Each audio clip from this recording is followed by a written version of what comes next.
The pitch by Busic. Swung on and missed. It's time for Wenatchee AppleSox baseball on the NCWLIFE Channel. Coverage of tonight's broadcast is sponsored by our platinum supporter, Alpine Air Heating and Cooling. Also by Abby's Pizza, Apple Valley Honda, Biosports Physical Therapy, Caldwell Banker Cascade Real Estate, Global Car Care, Harvest Valley Pest Control, the Highlander Golf Course and Grill, the Kennedy Real Estate Group, Les Schwab, Sangster Motors, Save Mart, Tacos Shava, Together for Youth, Valley Tractor, and Alpine Air Heating and Cooling. Now, let's go live to Paul Thomas Senior Field on the campus of Wenatchee Valley College for AppleSox baseball on your local TV station, the NCWLIFE Channel. So the AppleSox will advance. And welcome to Paul Thomas Senior Stadium here on the campus of Wenatchee Valley College, along with Brandon Schmitten, Eric Granstrom with you here on the NCWLIFE Channel as your Wenatchee AppleSox with a record of 13-8, just a half game out of first place in the North Division for the first half. Take on the Victoria HarbourCats in the first of three games here at Paul Thomas. HarbourCats come in at 12-11 on the first half schedule. Well, Brandon, it was a tough weekend last weekend for the AppleSox up in Edmonton, and for the first time this season, not only did they lose a series, but they were swept in that series. Nice to see them bounce back against Bellingham this week. Yeah, it was, because that could have been treacherous with us going into Bellingham being the first place team there, and we ended up going up there and taking 2 out of 3 and had a close one last night that was potential postponed due to rain. Yeah. So. If you tuned into that game at all last night on the stream, yeah, it looked pretty wet at times, and I kept expecting that as well. Oh man, they're not going to make it. Yeah. Well, speaking of not making it through their game, Victoria comes to town tonight after having their game in Victoria at home last night rained out in the second inning while they were leading Edmonton by a score of 2-0. So that could have helped the AppleSox cause get a little separation with Edmonton in second place in the standings. Yeah, that would have been nice. But my daughter and I were having a conversation actually about what is a complete game.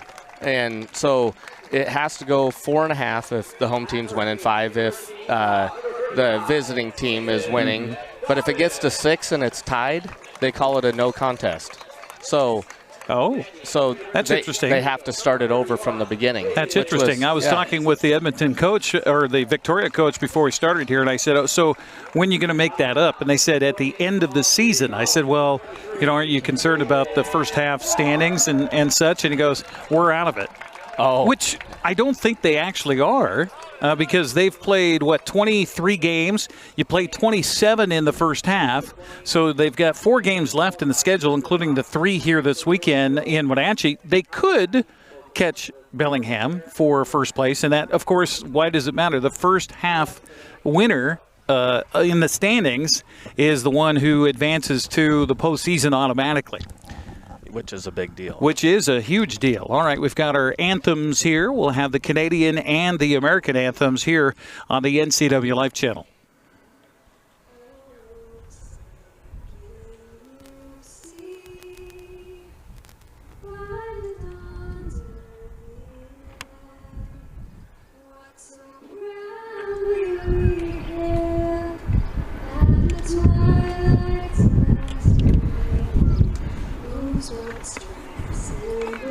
Stars through the perilous foe, or the ramparts we watched were so gallantly streaming, and the rockets spread wide, the bombs bursting in air, gave proof through the night that our flag was still there. Oh, say does that star-spangled banner yet wave o'er the land of the free and the home of the brave? Well, nice job there.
right, there you go. The anthem's taken care of. We're about ready for baseball here tonight on the NCWLIFE Channel, along with Brandon Schmitten. Eric Granstrom with you here as we get ready for our 5th of 8 scheduled broadcasts of AppleSox baseball this summer. Hard to believe we're already past the halfway point. I know. Yeah, and we added one, I think. So we've got 9. No, No? I don't think so. Did we? I think we did. No. Okay. Yeah, lucky us. Maybe so. Okay. Bonus. On the mound tonight for the Wenatchee AppleSox, getting the start will be. Oh, there we go. Love to see that. For the AppleSox will be David Barnes, who's a 5'9", 180-pound junior out of Spokane Falls Community College. This will be his second appearance for the AppleSox. He's pitched in relief so far and had a win. He's 1-0 with a 0 earned run average. In his 2 innings pitched, 5 strikeouts, no walks. You got to love those kinds of lines. Wow. If you're Coach Mitch Darlington. Meanwhile, for the Victoria HarbourCats, again with a record of 12-11, starting it off at right field, the leadoff man will be Tanner Beltkowski. Now, I will mention they've got a Beltkowski and a Berezowski in the lineup here tonight. So just to Yes. keep those two separate, thankfully they're 1 and 9 in the order, but they will come up, I'm sure, right after each other here as we go. Batting second will be the shortstop Hudson Shoup. Batting third will be the DH Logan Shepard. Batting cleanup will be Caden Munster, who is the first baseman. Jack Johnson will bat fifth. He's the third baseman. Connor Ross will bat sixth. He's in left field. Batting seventh, Jacob Doyle, the center fielder. Batting eighth will be Jake Butler, the second baseman. And batting ninth will be Jay Berezowski, who is the catcher. Defensively for Coach Mitch Darlington tonight for the AppleSox, aside from Andrew Carter on the mound, you got for the AppleSox behind the plate, getting the catching start tonight is Caden Smith. Ethan Thomas is at first, Theo Kim at second, Cade Martinez at short, Jake Sanko is at third base. Out in the outfield, Davis DeRico. Our first chance to see him will be the left fielder, Jacob Croxford. Also our first chance to see him at home. He joined the team up in Edmonton over the last week. He's the center fielder, and Gunnar Penscover, who is a pitcher, but also a fielder, as we've seen, Yes. and also has a pretty good bat at the plate, He too. does, yeah. He is the starting right fielder tonight here for the Wenatchee AppleSox. So just about ready to go. AppleSox in their home whites, trimmed in red and blue, and Victoria with the traveling uniforms. They've got the powder gray pants, the powder blue tops with white numbers trimmed in dark blue, and we're about ready to go. Our home plate umpire is Lance Creek. The base umpire is Bryce Reeves. And we're ready for baseball on the NCWLIFE Channel. The first pitch misses high for ball 1, 1-0 the count. And how amazing, Eric. We've asked for it for a little while, and we got the TrackMan, and so it's telling us velocity of pitches. So now we can finally say velocity. I love that. So this pitch is 94 Strike. mile an hour fastball. on the inside corner. And the technology has improved, of course, a great deal. Now, this is being picked up by a plate that's mounted to the press box behind home plate. Now, how in the world do you get numbers and things like that out of a plate? It's looks like a plastic satellite dish. Yeah. That's mounted on the side of the building behind home plate. Cameras are amazing, aren't they, nowadays? Cameras and technology. Well, not only that, but they can give you the spin rate and also give you exit, velo. a whole bunch of information. So we may sound like some of those Mariners announcers here pretty soon. Yeah, like we know what's going on. 2-2 the count after Beltkowski fouls it back. Beltkowski coming in batting .333 for the HarbourCats, a 6'1", 200-pound out of Westmore College. 2-2 the count, and Barnes ready. The right-hander delivery, strike 3 called, and a 95-mile-an-hour fastball there for the first out of the ball game. And we've talked about this many a times about how somebody looks max effort and how somebody looks like they're throwing easily. He is not putting. Yeah, I would not guess that ball is traveling 95 miles an hour. No, me neither. Hudson Shoup will step up. We were talking about this before the ball game off the air, that Shoup has been in a Victoria uniform for what seems like about 6 years. Yeah. He's been Victoria staple for a long time, and also, by the way, has done well against the AppleSox in the past, if my memory serves correct. Yeah, kid out of Richland High School, so. Junior at Gonzaga now. Ammerman was a former teammate of his. 1-0 the count, and the next delivery from Barnes goes all the way to the backstop, so the count goes to 2-0 to Hudson Shoup. 6-foot, 180-pounder, batting 200 on the season. We are back to our old location here, by the way, broadcasting on top of the third base dugout, so we'll be able to lend an ear to what's happening below us a little bit and listen to the AppleSox as they come and go out of the dugout. Here comes the 2-0 pitch on the way by Barnes, and that one is a called strike, and the count now 2-1. 94 miles an hour on that pitch. So what are these other numbers we're looking at here? So we've got the spin rate in front of us, which is something that is fairly new to baseball. It talks about how quickly the ball is spinning, and if people can get more spin rate on it, so rotations of the ball as it's coming to the plate, it becomes less hittable.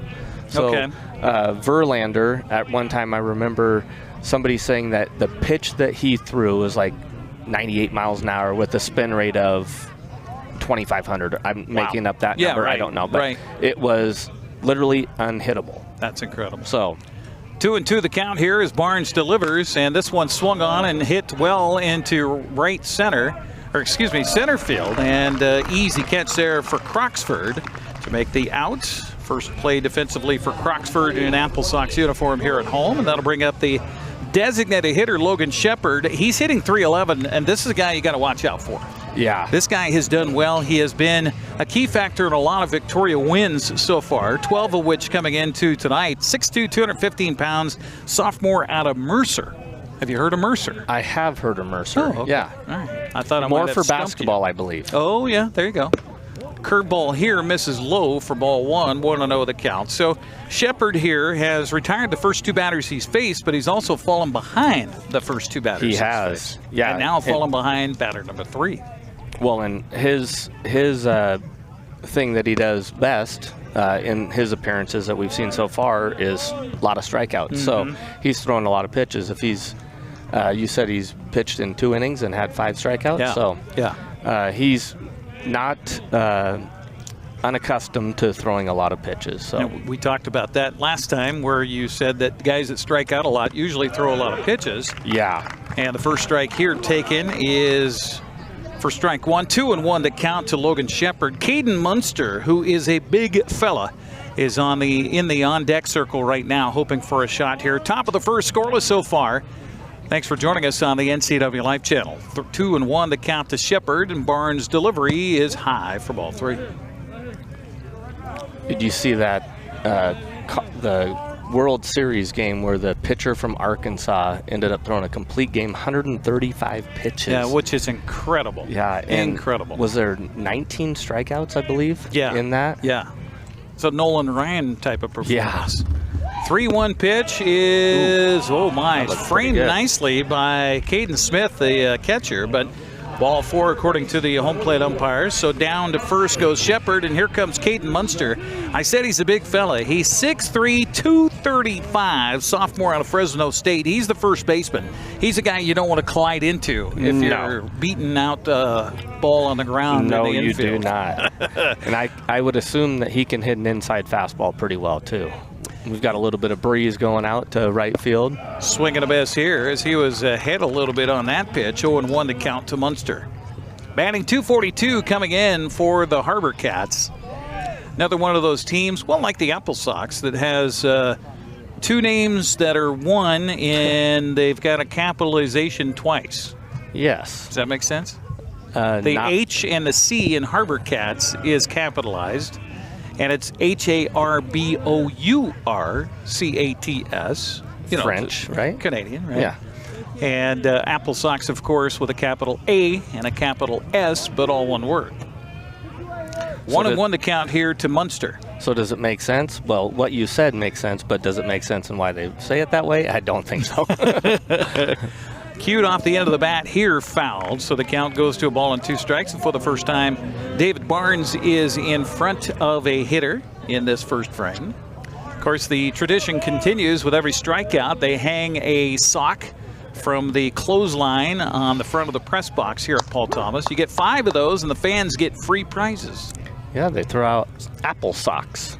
actual SOCKS. Yes. Okay. Yes. The 1-2 pitch from Barnes on the way is a little bit low for ball 2. Our broadcast here on the NCWLIFE Channel brought to you by our Platinum supporter, Alpine Air Heating and Cooling. Turn to the experts at Carrier and Alpine Air. Give them a call today at 509-662-6842. They're on the web at alpineair.net. When you spell air, put an E on the end of it. 2-2 count to Munster. Runner aboard, 2 outs. Pitch on the way, high for a ball. It's like Mr. Barnes is just trying to get himself used to the environs of Paul Thomas Senior Stadium. That one, he had a little bit of velocity on that at 96. Jeez. Now, first baseman's playing behind here. They know he's going to be running on the pitch, and so a left-handed hitter, figure you might as well play behind to give yourself a little bit more space, especially with a guy that I would assume is a pull hitter. Yep. So give yourself a little bit more space. And speaking of big fellas, we talked about big guys before the game. The first baseman for the Wenatchee AppleSox, who is new to the team, Ethan Thomas, he's 6'7". Yeah. You like to have those big fellows over there at the bag. Easy target, Yes, right? Yes. We got 2 6'7s involved in the game tonight. Center fielder for the HarbourCats, also 6'7", Jacob Doyle. So full count again here to Munster.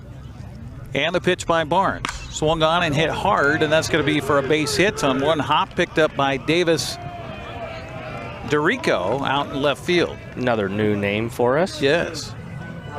So runners at first and second, so the HarbourCats trying to put a little something together here with 2 down. Brings up third baseman Jack Johnson. You were telling me what before the game about his ability He to better be able to sing with a name like that. or play the guitar. Yeah. 6'1", 200-pound junior from Baylor, batting .265 coming in. Their uniforms look a lot like North Carolina Tar Heels, don't they? Yes, they do. That powder blue top. Now we're going to have a discussion here between Smith and Barnes. Sounds like a law firm. The law firm is Smith and Barnes. Yeah. Have you been injured in an accident? See the law firm of Smith and Barnes. Their conversation there was probably just figuring out what sign they were going to be taking. Sure, got a runner out at the bag at second, so maybe just making sure everybody's on the same page. Again, we got guys rotating in that haven't been here so far this summer. Yeah. Barnes ready for the first pitch on the way to Johnson, and it is, I guess, a little bit inside for a ball. 1-0 the count. Crowd didn't like that much, They did did not. The only disadvantage, we got away from the speaker, so I'm happy Right, about man. that. Anybody who's been listening to our broadcast this summer so far knows that we've been battling with the loudspeaker next to the press box at home plate. 1-0 pitch here is a strike, maybe a makeup call. And count even at 1 ball and 1 strike. Only disadvantage here is that we really can't see balls and strikes very well. Yes, that is true. From our position on top of the third base dugout. But I feel more of a member of the home team. Yeah, here. I agree. You know, yeah, it's kind of nice over here. 1-1 the count to Jack Johnson, and the pitch by Barnes is in there again for a strike. Ball and 2 strikes. No disagreement from the hitter there, but that looked like it was a little bit higher in the strike zone. But if it's consistent, that's all you can ask for. Caden Smith behind the plate flashes the signs to Mr. Barnes, and the right-hander ready after a check of the bag at second. Pitch on the way. Swing and a miss. Ball got away from the catcher, but he'll fire down to first base. So K 2-3, and that'll do it for the HarbourCats. They do get a couple aboard on a base hit and a walk. They leave 2. We'll head to the bottom of the first. No score for Victoria. The AppleSox do up next. You're watching West Coast League Baseball on the NCWLIFE Channel. NCWLIFE Channel is your local TV station. We believe in being the spotlight and mirror to the communities we serve in North Central Washington. Programming on NCWLIFE would not be possible without our sponsors. Special thanks to our platinum sponsor, Alpine Air. Turn to the experts at Carrier and Alpine Air.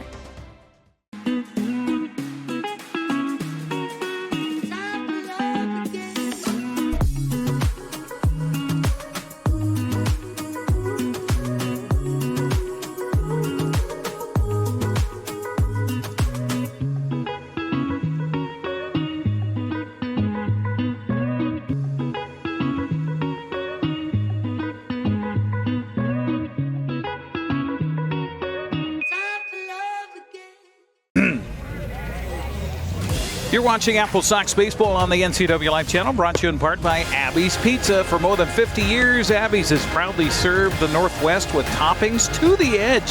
100% real cheese and freshly rolled dough. Order online at abbys.com. All right, here's the lineup offensively for Mitch Darlington tonight for the AppleSox with a record of 13-8. Jacob Croxford will bat first. He's the center fielder. Batting second, Theo Kim, the second baseman. Batting third, the DH, Kyle Panyanaban. Batting cleanup, first baseman Ethan Thomas. Batting fifth will be Jake Sanko, the third baseman. Batting sixth will be Cade Martinez, the shortstop.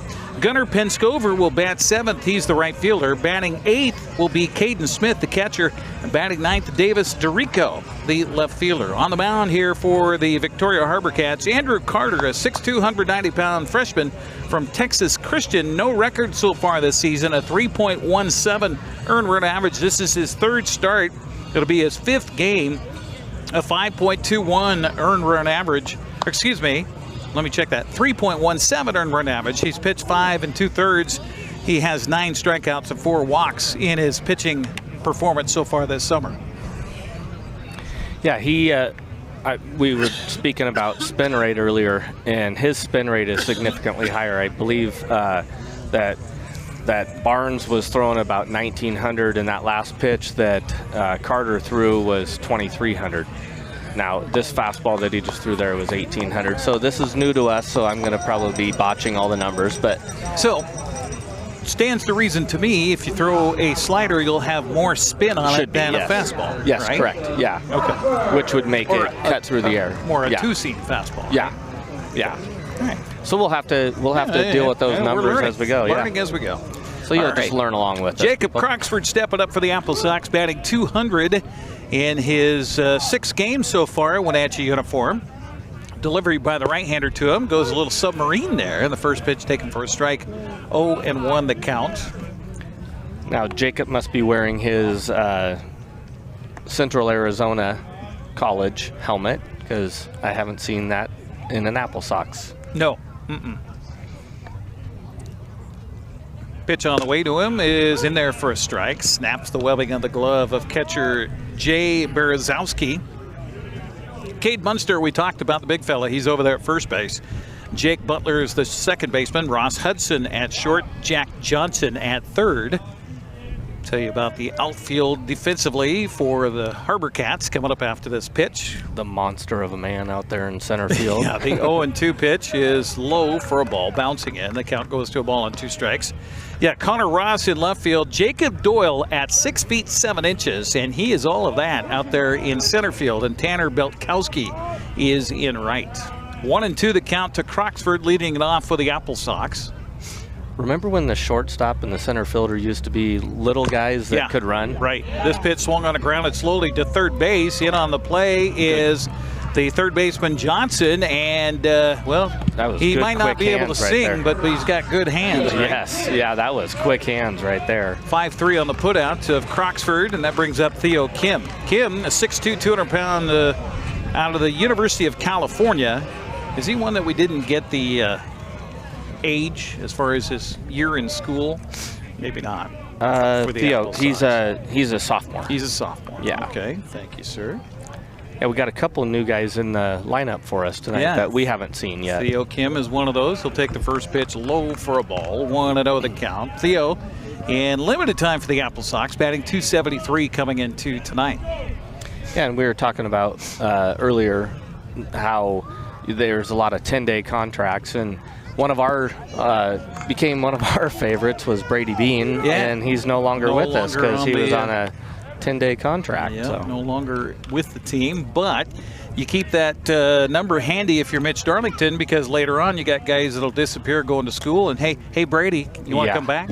Yeah. Which is, I'm sure, the word from Mitch on his departure. Say, hey, if you can go pick up and play for another team, great. Yeah. But we would like to have you available to us. So you would keep think your so, phone because he was a good little player.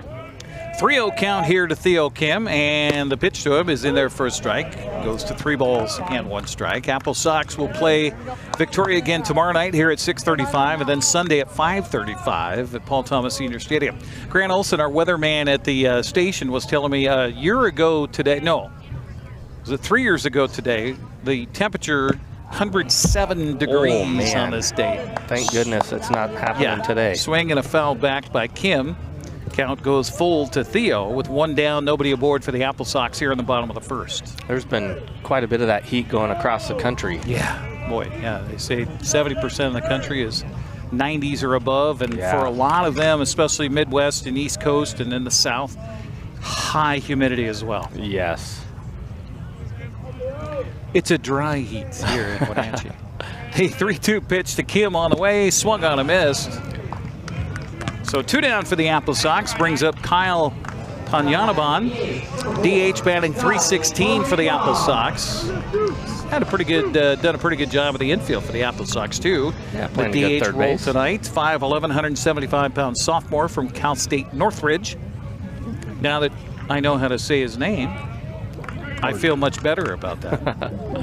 Panyanaban with a home run last night in the first inning against Bellingham to get Wenatchee on the scoreboard first. Here comes the pitch to him, and he'll take inside for a ball. It's an 81-mile-an-hour pitch there, a little slider probably, and a lot of spin. Yes, he's been throwing about 90 is what he's topping out at here. Okay. So. Coming a little sidearm with some of these. Here comes the 1-0 pitch on the way. Inside to hit him. Boy, you could hear that from here. Yeah. Good news was it was only 80 miles an hour. Yeah. It still hurts. Yeah, that's right. I don't care who you are. This will bring up the first baseman, Ethan Thomas, a 6'7", 215-pounder out of the University of Utah, playing first base for the AppleSox. And in his early stint so far, batting .263 coming in for Wenatchee. I believe Ethan's the guy that we do not have a year of college on. Yeah, that is correct. That is correct. So if somebody watching from Ethan's hometown, following us on our Facebook feed tonight, you can... Here it says sophomore on the official program. Oh, so. okay. Sophomore out of Enumclaw. There we go. Hello, Enumclaw. Is it Enumclaw High School? It is, isn't it? I believe so, yeah. Okay. Do you know the mascot for Enumclaw? No, but it'd be appropriate if it was the Bears. Enumclaw Bears. Yeah, there you go. You like that? I believe they're red and gold. Enumclaw? Okay. I believe. I'll go for that. I'll have to look that up. That's a smallish town. That's got to be, what, a 1A or 2A school, something like that. You know what? I'll look that up on the WIA site right here. Fouled at the plate on a check swing by Thomas. Evens the count to him, 1 ball and 1 strike. AppleSox with a runner aboard. And Panyanaban was going. He was going. I like to see that. He was trying to steal it. Good chance to check or to test Jay Berezowski behind the plate catching here for Victoria. Panyanaban with a decent lead over at first base, and the pitch to the plate is swung on a miss, and he was out in front of that one, was Ethan Thomas, and the count goes to a ball and 2 strikes. 80-mile-an-hour, looked like changeup, but had the spin rate of, I would think, of a slider, so it's hard to tell from this angle. Our advantage point, right. That could have been a slider that started inside and came across the plate. 1-2 the count. 2 outs, 1 aboard for Wenatchee. Bottom of the first, scoreless so far. Nope, we got a time violation, a clock violation, so that's ball 2 to Thomas. We haven't seen that very often since they instituted it here in West Coast League Baseball. We saw it a couple years ago, but haven't seen it. I think this is the first time. First time this year? Yeah. It's Enumclaw Hornets. Hornets. Yes. Okay. They are red and yellow. Misses low, 3-2 the count. So Panyanaban will be off on the pitch here with full count and 2 down. Andrew Carter looks in, and the right-hander ready with the full count pitch. On the way to the plate as Panyanaban goes. The pitch swung on and grounded to the the shortstop. He'll field and throw. Had to look down to make sure he got the handle on it, but does is Ross Hudson for the outs, and that'll do it for the AppleSox here as they are retired. They get a man aboard. They leave a man. We'll head to the second inning of play.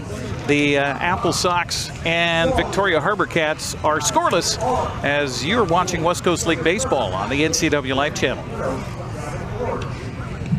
Hi folks, welcome to Save Mart. How can we help you today? We're looking for a recliner. Okay, right this way. Go ahead and move this chase on the other side. You can use this time warranty. Great, I want that one. I would like that one, That's a great choice. and I want this one as well. Okay. And I definitely want this one. You'll find it at Save Mart. Full service at a low, low price. The agents of Kennedy Real Estate Group are committed to providing the ideal client experience. We believe in the power of relationships. Why? Because we don't just work here, we live here. From the nonprofits we serve, the parks where we play, and the local businesses we support, our team understands the value of living in the Wenatchee Valley. Let's begin your real estate story. Thanks for joining us here on the NCWLIFE Channel. Head to the second inning. Scoreless so far between the Sox and the Cats. Our broadcast brought to you in part by Apple Valley Honda. Test drive a new Honda today at Apple Valley Honda. They're over in East Wenatchee, and they're committed to preserving the environment, not only with fuel-efficient vehicles, but also other eco-friendly actions and alternatives. That's at Apple Valley Honda. Along with Brandon Schmitten, Eric Granstrom with you. How was Father's Day for you? That's the last time I saw you. It was great. Yeah, it was really good. Did you get a tie? I did not, which Okay. is good because I don't wear those anyway. What? You mean Mr. Schmitten at Eastmont High School doesn't wear a tie? No siree. Brandon got is to go golfing with my son. Oh, so nice. Where'd you guys go? We didn't play exceptionally well, but that's okay. That's not the point. Went to the right? country club and Yeah. played there. There was a little Very Father's Day nice. tournament. So Oh, nice. yeah, it was a lot of fun. Carter Ross leads it off here in the second for Victoria against David Barnes. And how about yourself? It was fantastic. Went through to our family property. My 82-year-old father beat me in table tennis, Ooh, but it was 21-19, so it was a close game. ooh. But that's okay. That's all right. Did you spot him any points? No, I didn't. Oh. No, he just beat me fair and square. Still has the hand-eye coordination. Oh, huh? absolutely. This pitch swung on a grounded to third. Backhanding the ball is Senko. The throw across in time for the out. Nice play.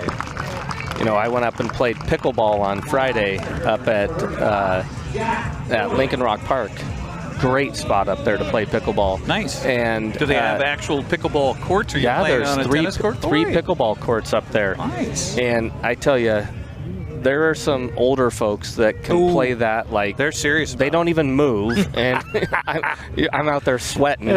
You're running around like crazy. Here comes Jacob Doyle, that big fella, and the pitch is swung on and grounded to the second baseman, and over to his right is Theo Kim, and he will straighten up and fire over in time for the out. So 2 pitches or 3 pitches and 2 Three outs. pitches. I like that. Yeah. I was just gonna say he had a 26-pitch inning in the first inning. Yeah, he could use a So, quick one here, yeah. that's for sure. Jake Butler now steps up, second baseman, a 5'10", 195-pound sophomore from George Mason, batting 160 for Victoria. Again, the HarbourCats with a record of 12-11. They're still in the hunt, from my perspective, at least. 2 games back heading into the weekend. Pitch here misses low and inside for a ball. 1-0 the count to Butler. Yeah, But we were- talking we with were one of their talking about coaches that, I mean, he says, nah, we're out of it. And I was like, oh, okay. Well, Yeah. all right. Never say die, right? No, I know. If it's me, Yeah. if the team I'm coaching, this pitch is, oh my, I guess a little inside for a ball. 2-0 to count to Mr. Butler.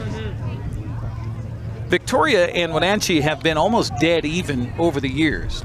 134 to 133. Wow. Yeah, Wenatchee with a 1-game advantage in all of the matchups between these two clubs. This Let's pitch not misses let them low. catch up this weekend. Yeah, no. A series win would go a long way towards Wenatchee trying to win that first half title. Yeah, and if we could get that sweep, that would be really nice for us. Don't be greedy. Don't Well, be greedy. yeah. Let's get the first one here. That's right. You can't win them all No, unless you, Take you win the first first. one. 3-0 pitch on the way is in there for a strike. And the count goes to 3-1 to Jake Butler. 2 outs in the inning. Oh my goodness, talking about pickleball, I was sore for like 4 days afterwards, and we only played like 2 games or something. I am sore today because I listened to my wife. Pitch here There you is go. high for a ball. So the second walk of the game here for David Barnes, and that'll bring up the catcher, Jai Berezowski. We learned in the between innings the proper pronunciation for Jai's first name, Jai. So Berezowski steps up with a runner aboard and 2 down. My wife very gently over the course of our dinner last night mentioned that it would sure be nice if I could pull some of the weeds that are by the fence. Oh yeah. She didn't say that you got to do it, swing and a miss there, but she very gently suggested Made it clear that it would be nice. Yeah. She pulled out the line, "You're a homeowner, you know." I was like, yes, dear. Yeah. Yes, dear. My parents got interviewed at our wedding, and my dad's, like, they were asking, "Hey, Oh do you yeah, have what's your advice? Yeah, right? what's your advice?" And my dad's only statement was, "Yes, dear," is a good answer. Yes, dear is a good answer. Yeah, I agree. Happy wife, happy life. Yes. The 0-2 pitch on the way from Barnes here is swung on a miss, and with a runner at first base, that's an out. He's almost should be, stopping. right? Yeah. Good. Well, no, because there was 2 outs, so Okay. it's cleared to run if there's 2 outs. So a quicker inning for David Barnes there for the Wenatchee AppleSox defensively. So we will head to the bottom of the second. Still scoreless. You're watching AppleSox baseball on the NCWLIFE Channel. Les Schwab changed the tire game more than 70 years ago. Today, we still believe you should get more from less. Like more hustle, less hassle. More of the best service around, less of the runaround. Because we include America's best tire warranty in every tire we sell. So you get more unbeatable warranty, less charging you extra. It's why we're more than proud to say, you get more from less. Tacos Chava has something new. Customers at Tacos Chava say it's the best Mexican food around.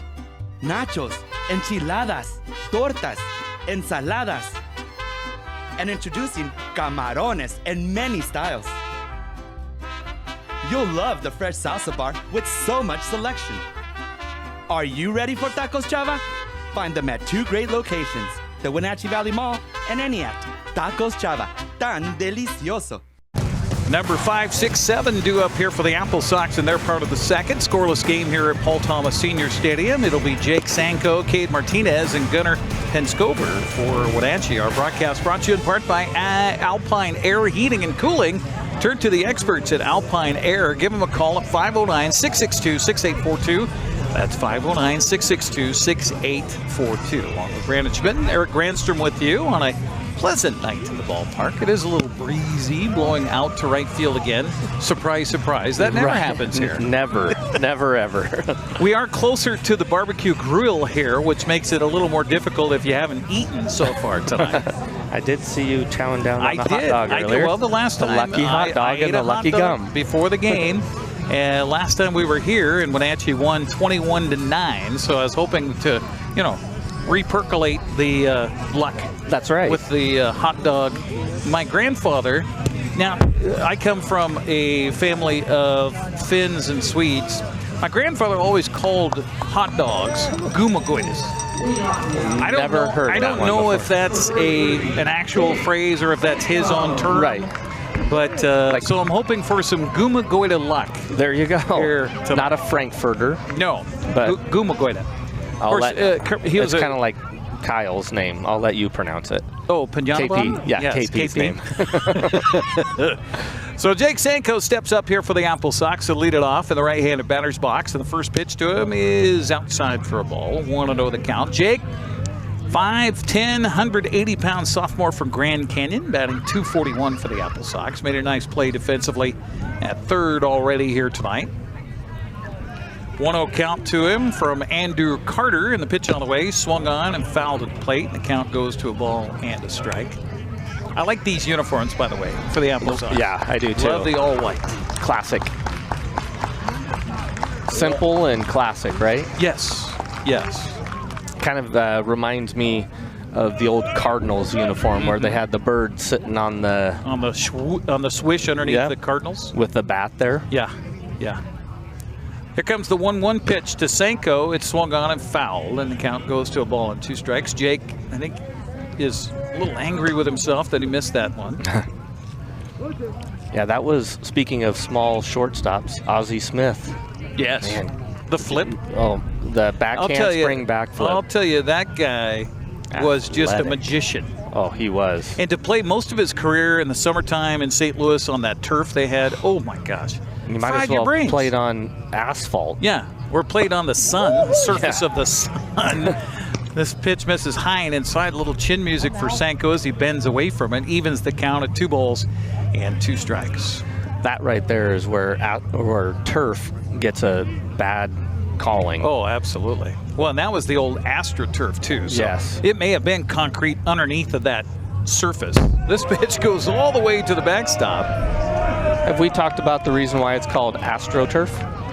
Because it was in the Astrodome. It was the first time that it was that it came out to the public was the fake grass in the Astrodome. That's right. They tried to make the roof somewhat translucent, so then it would allow light to come in. So they had grass in there initially. That grass died. And then it all died. So then they pitch here swung on and a well-hit ball to left field, going back. Goodbye. Home run for Jake Sanko, and the AppleSox take a 1-0 lead. There was no doubt about that one, was there? Let's see, we have an exit velo here, if we can find it. The distance was 350 feet 3 inches. Yeah, and hit that second layer that's above the outfield wall here at Paul Thomas Senior Stadium. So there's netting out there. So the ball kind of came back in towards the left fielder, Connor Ross. But, of course, a home run. So the AppleSox strike first on the home run by Jake Sanko. Exit velo. They always talk about exit velo in the major leagues and launch angle and everything. And that exit velo there was 103, which would be pretty darn good in the major leagues. Do we have the launch angle here too? I didn't find that quick enough. Oh, okay. I bet you it was right here at the exit angle. I'll get that quicker next time. That's quite all right. We're learning the app here, basically. Quickly behind in the count here is Cade Martinez, shortstop for the AppleSox, batting .262 on the summer out of UC San Diego. Yeah, so they had to create a turf, and so that's why they put it in there, and they called it, thus, like you said, the AstroTurf. Which immediately was very popular, and you saw it in stadiums all around the country. Baseball fields, football fields. Yes. Soccer complexes. And then they realized how bad that was for all aspects. It didn't give, that's for sure. Had that in the Kingdome. Yeah. Pitch here swung on a grounded to the third baseman and goes off of the glove of Jack Johnson. And that'll be an E5 to allow Cade Martinez to get aboard. And that brings up Gunnar Penscover, right fielder. Comes in batting .368 in the 7-hole here for Coach Mitch Darlington, 5'11", 165-pound sophomore. They got a couple of Grand Canyon products playing for the AppleSox here this summer. And being a math guy, you know that 368 is not an easy number to get to. So he's had plenty of at-bats to get to that 368 this summer. If you go across my tabs there, I can't see it from here to be able to do it, but I've got all the other tabs up as far as hitting and how many at-bats and all that kind of fun stuff. First pitch here to Gunnar Penscover is in there for a called strike, 0-1 to count. So 14 of 38. Yeah, so that's quite a bit of pretty good sample size right there. 0-1 pitch to Penscover on the way, swung on and fisted up the first baseline. Was that off the end of the bat? It was, yeah. Boy, that The old days, that stung like crazy. Yes, These it guys did. now, they don't even, that doesn't bother me. Maybe they're I'd be tougher. shaking my hand, blowing on them. Better batting gloves, or Yeah, right. a little bit warmer than than Cedro Woolley baseball. 0-2 count here to Penscover. Got my 40-year class reunion coming up next summer. It's amazing 0-2 how pitch. quick it goes. Oh, I know. isn't it? It's crazy. This That's a pitch base swung hit. around and through the right side for a base hit. And holding up at second is Martinez. It's the AppleSox cooking here in the second inning. A run in, 2 aboard, nobody out. Brings up Caden Smith. I don't know if you saw that at home, but the second baseman was pointing at the runner and directing the point at the umpire, and the umpire gave a safe signal, just meaning that second baseman was assuming that maybe hit our runner as he was going from first to second base there, but it didn't. So Smith looking for his first hit of the summer, coming in batting 0. Pitch on the way to him as he squares the bunt, and that's right up Mitch Darlington's sleeve with runners at first and second, nobody out. I love seeing that. He'll take the first pitch for a strike, 0-1 the count. Or no, excuse me, it was a ball, so 1-0 the count here to Smith. Caden back in the right-handed batter's box, wags that blonde bat around his head, and a pitch on the way, squares the bunt again. This time he'll push the bat across, and that'll even the count to 1-1 strike. You know, I like seeing this too, especially right now with, as we've talked about, the sun is brutal right here for the first baseman, and now if he gets this bunt down, it should be going to the third baseman, and the second baseman coming over is have to be running and visualizing a ball directly into the sun. Yeah, so absolutely. Great time for this. Pitch on the way, he'll swing away and miss. Strike 2. So now you just got to put bat on ball and hopefully take it to the right side of the infield. Or, you know, base hit. Yeah, that works base too. Hit. Base hit works really Your well first, right here. First hit in an AppleSox uniform.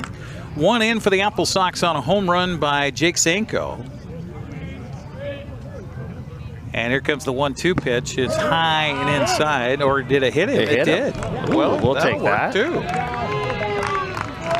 Anyway on. So second hit batsman by Andrew Carter here, the starter for Victoria. Did you look at how many pitchers they have on their roster, by the way? Oh, it's large, isn't About it? 107. Yeah. Now, is there a limit that they can have on these rosters? There is at a certain point to the summer. Okay. Yes. We're going to get, speaking of which, the pitching coach for Victoria coming out to have a little talk as Scott Anderson comes out of the dugout on the first base side. Davis DeRico, sophomore for Grand Canyon, also looking for his first base hit. Wouldn't it be nice to have that with the bases loaded? Oh, yeah, that would be good. First base hit, couple RBIs. Good way to break into a AppleSox uniform. Yeah, definitely so. We've seen some really good debuts here at Paul Thomas over the years. Nobody comes to mind specifically, but right. We have seen some very good debuts at the plate. Yeah. Well, wasn't it Kate Smith who had a good debut last time we were here? Pitch here is inside and almost clipped him. 1-0 the count to Davis DeRico, 5'11", 165-pound sophomore for Grand Canyon. Bags are full of socks here for Wenatchee in a 1-0 ball game. Still nobody out. Pitch on the way. Low for a ball. Had some zip to it. That did. Let's see what we got there for a little 90-mile-an-hour fastball. Yeah, you said that his fastball, he's been in that low 90 range. Yeah. Yeah, upper 80s, lower 90s. And 2-0 count here. Hitter's pitch, if you will. Pitch on the way. Swung on and chopped foul. And foul ball, yeah. Yeah, the catcher came from behind the plate, grabbed the ball, stepped on home.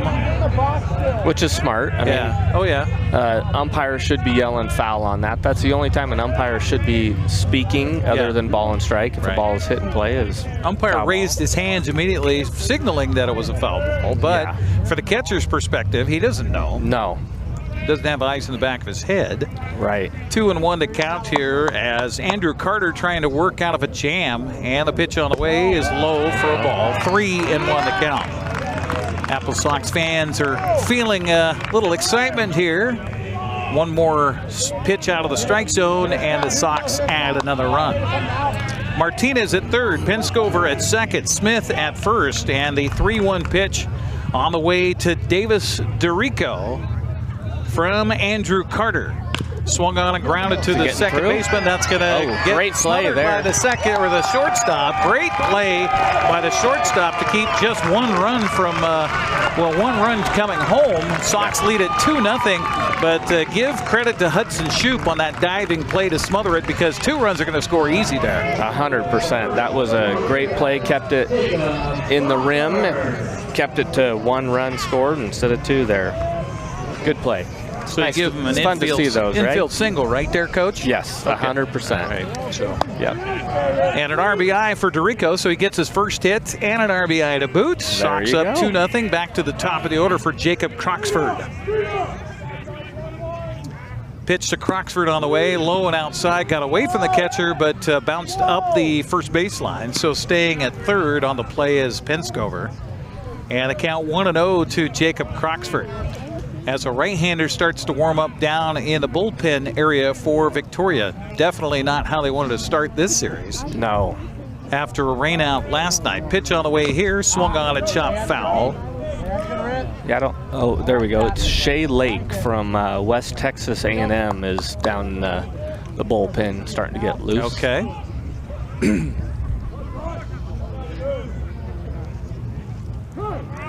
Yeah, and I feel bad for their catcher over there trying to catch the bullpen with that sun, because too. the sun's right in his eyes as well. Here comes the 1-1 pitch to Croxford. Oh, my goodness, over the top of his head.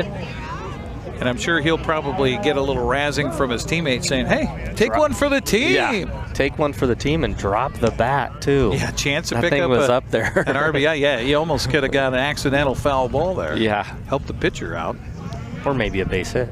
Nobody out in the inning. Sox with 2 runs in, bases loaded, trying to open it up here against Victoria in game 1 of the 3-game series. Here comes the 2-1 pitch to Croxford on the way, and this one is inside, missing for ball 3. I like that. So again, another 3-ball count. Third time this inning on a 3-ball count. This time to Jacob Croxford. Pitch on the way is getting away from the catcher, but it's ball 4 anyway. So run will score. The AppleSox are up 3-0. Patience right there.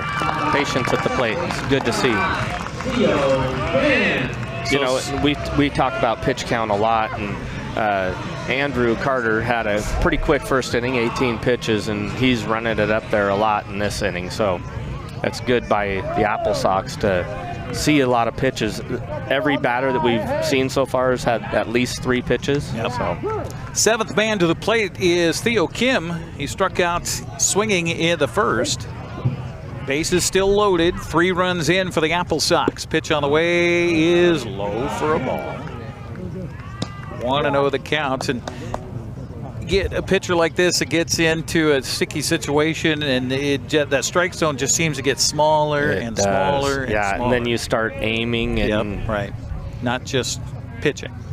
1-0 pitch on the way, bounces in for a ball. Ball got away from the catcher, but again, we've talked about this. Not a lot of distance behind home plate here to the backstop behind home plate. That one bounced up the first baseline. And another thing, too, is we've got nobody out, and we've got the bases loaded, and he's having trouble throwing strikes. Yep. So we don't want to, unless you have a great read on that, there's no real reason to. That's probably exactly what Mitch Darlington is talking to Caden Smith about at the third base bag. Pitch on the way, swung on and hit to the right field. That's going to drop down for a base hit. 1 run scores. Rounding third and coming home on a 2-run single for the AppleSox is Davis DeRico. Wenatchee up 5-0. I like to see that. That was a nice line drive hit there by Theo Kim. And Croxford showing why he's the leadoff hitter, not even thinking about slowing down at second base, continuing on to go to third there. So now we got first and third situation. And a pitching change will be made here in the second. We'll tell you whom that is when we come back after a 60-second timeout. 5 runs in for the AppleSox here in the second. They lead at 5-0. We're back after this on the NCWLIFE Channel. A new video game, a movie, dinner with friends. There are a lot of things worth saving up for. Vapes aren't cheap, and buying pods over and over can stop you from affording things you want more.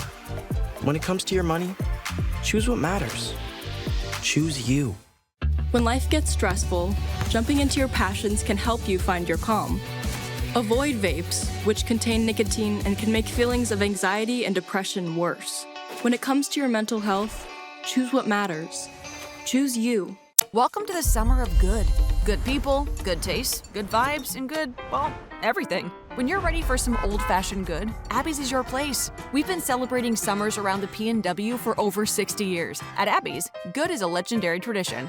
Here's a good-looking pizza, guaranteed to bring some summer smiles. And right now, it's on sale, so it's good for your wallet too. This giant is loaded with toppings and can feed up to 6 people. Order at abbys.com. Give us a call or just drop by. It's the summer of good, only at Abby's Legendary Pizza.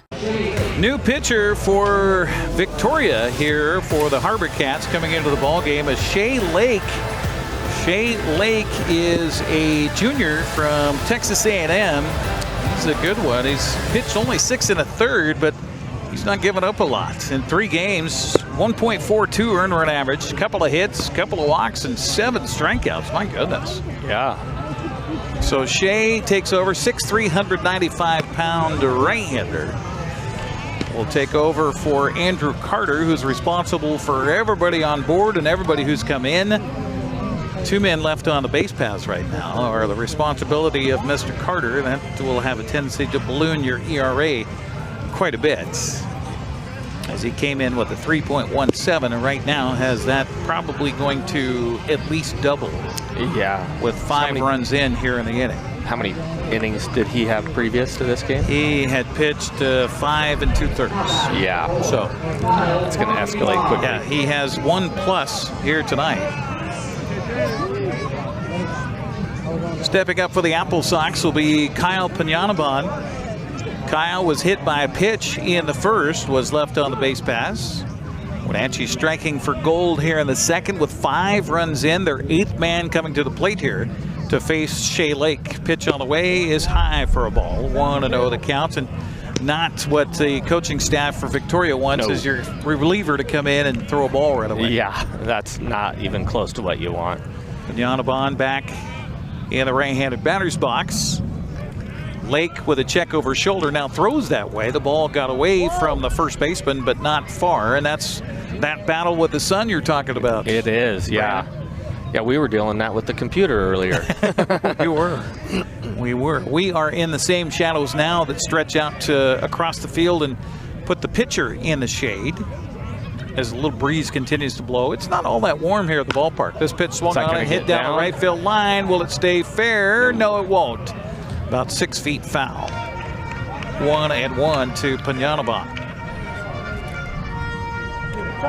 So Shay's got a fastball in the mid-80s. 85 was that one, and he's liking to throw his off-speed pitches in the upper 70s. So significantly different than what we've got coming out of our arm of Barnes. Mid to upper 90s. Runners on the corners for Wenatchee. Still nobody out, and a snap throw down to first base. Close play, but not in time on the throw. Good idea by catcher Jai Berezowski. Count goes to 2-1 on Piñanaban. Boy, you love that right side of the infield here with a first baseman holding the runner aboard. Yeah. You'd love it if Piñanaban could get a little hit and run going. Hit and run action.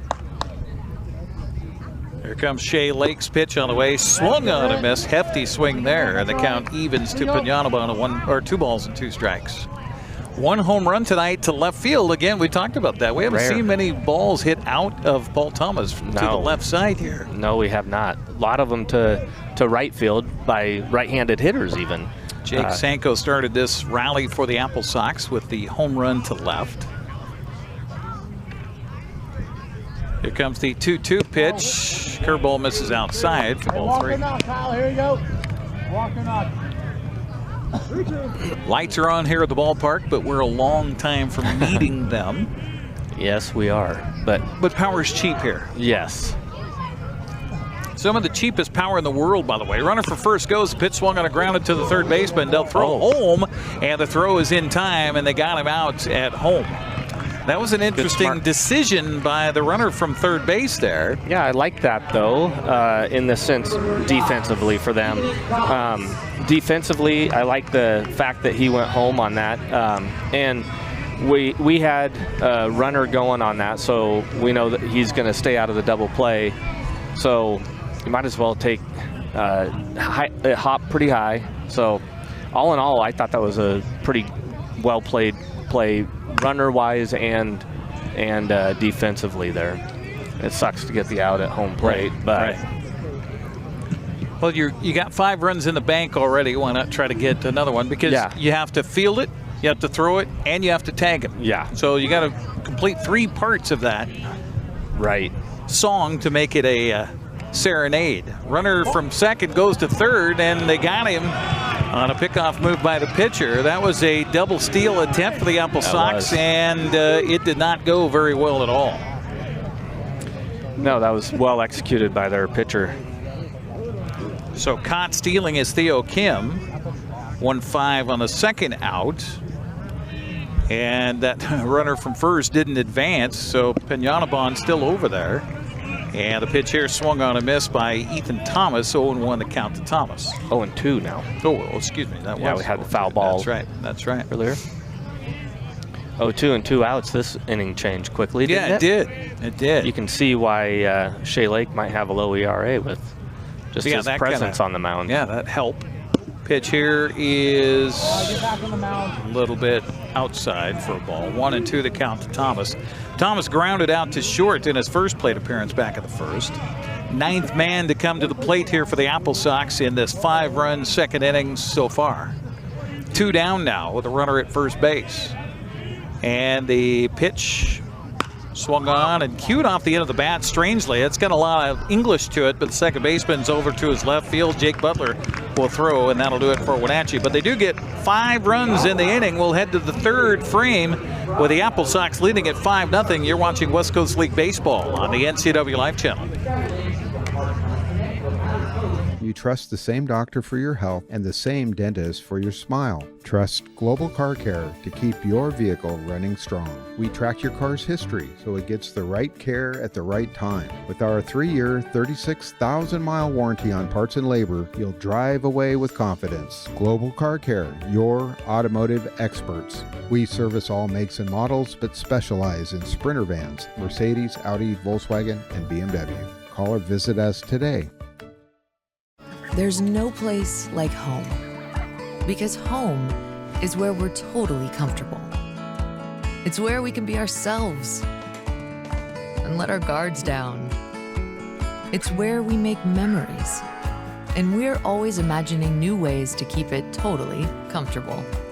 Carrier, total comfort, totally happy. Call Alpine Air Heating and Cooling today. Your comfort is their priority. Welcome back to the ballpark as we head to the third inning of play, and we have a new pitcher for the Wenatchee AppleSox. Taking over on the mound is number 34. I don't believe this is Alec Ammerman, no. Okay. So no, because he pitched. He's pitch started, I think, last night's game in Bellingham. So they say it's Blake. They say it's Blake Sandvik. You were just talking about him, weren't you? Yeah, he just got. This is Blake Sandvik. Yeah, we thought he was no longer on the roster. Right. Blake, congratulations to him, just got picked up by University of Oregon. So we talk about this a lot, about how people will get picked up by colleges due to the fact that they're out here playing and performing well. And we had talked about how well Blake performed in that first game that we did. Yeah. And looks like it earned him a spot where he wants to be. So University of Oregon, at first we thought, well, he must be done because the college may have said, nah, you're done. But here he is, getting a relief appearance here for the AppleSox after David Barnes goes 2 innings. Gave up just 1 hit, no runs. So his night is done. And now leadoff man, Kanner Beltkowski, will step up. And the first pitch to him is in there for a strike. 0-1 to count to Beltkowski. And you know, I remember us talking about, man, it would be nice to see his velocity. 87, so upper 80s. So pitch is very stiff and very easy here. Pitch on the way is an off-speed pitch missing outside for a ball. 1-1 to count. Our broadcast tonight brought to you in part by Biosports Physical Therapy, Aqua Therapy, Sports Biomechanics, Orthopedic Physical Therapy, Orthotics, all you need to keep moving. Find them online at biosports.net. Open Monday through Friday, 7 a.m. to 7 p.m. Fastball here is in for a strike. Well, I thought it was a fastball, but then I looked down at your speed demon over there, and it says it was 77. Yeah, and spin rate of 2,500. So 1-2 the count to Beltkowski, who's 0 for 1. He struck out looking in the first, and the pitch to him.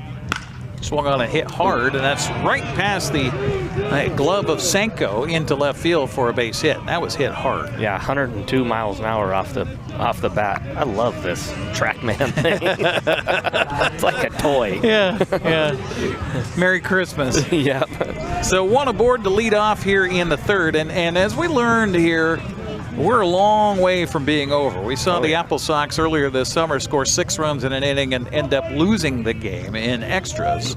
Well, and that was against Kamloops. Yeah, and we scored 21 runs in a game and gave up 9. Gave up 7 in the 9th inning. Yeah. Hudson Shoup now steps up with a runner at first base. Pitch to him, swung on a hit hard up the middle for a base hit. Rounding second, heading for third.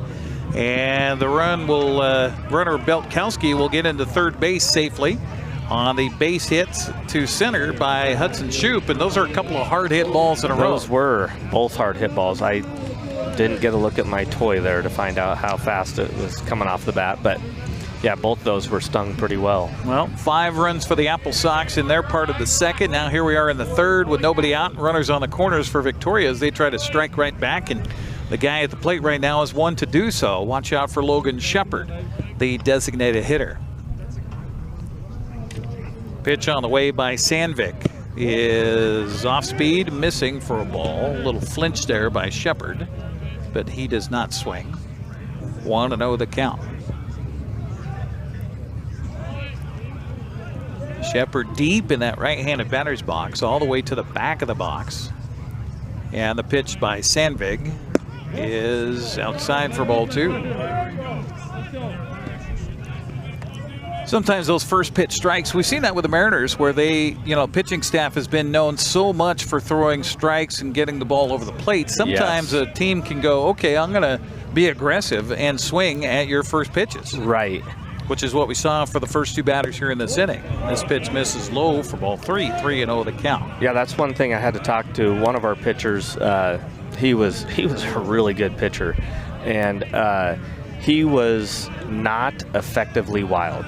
So when we would tell him, hey, miss outside, he would miss an inch outside. And he was consistent there. And I'm like, you need to be effectively wild. So he'd get 0-2. And then when he became a better pitcher, he was able to miss 3 inches outside. So it appeared like, hey, is that going to be a strike or not? So they were swinging and not making as good a contact. Sure. So that's something that it's difficult. I mean, you're only trying to hit 18 inches, right? Right. And if you can be that accurate that you can miss a couple inches more. 3-1 pitch on the way is low for ball 4. That's going to bring Quincy Vassar out of the dugout for the AppleSox, pitching coach for Wenatchee. I had a chance to visit with Quincy a little bit before the game. Of course, Quincy holds the strikeout record for the AppleSox, pitching, 3 summers for Wenatchee? 3 or 4 anyway.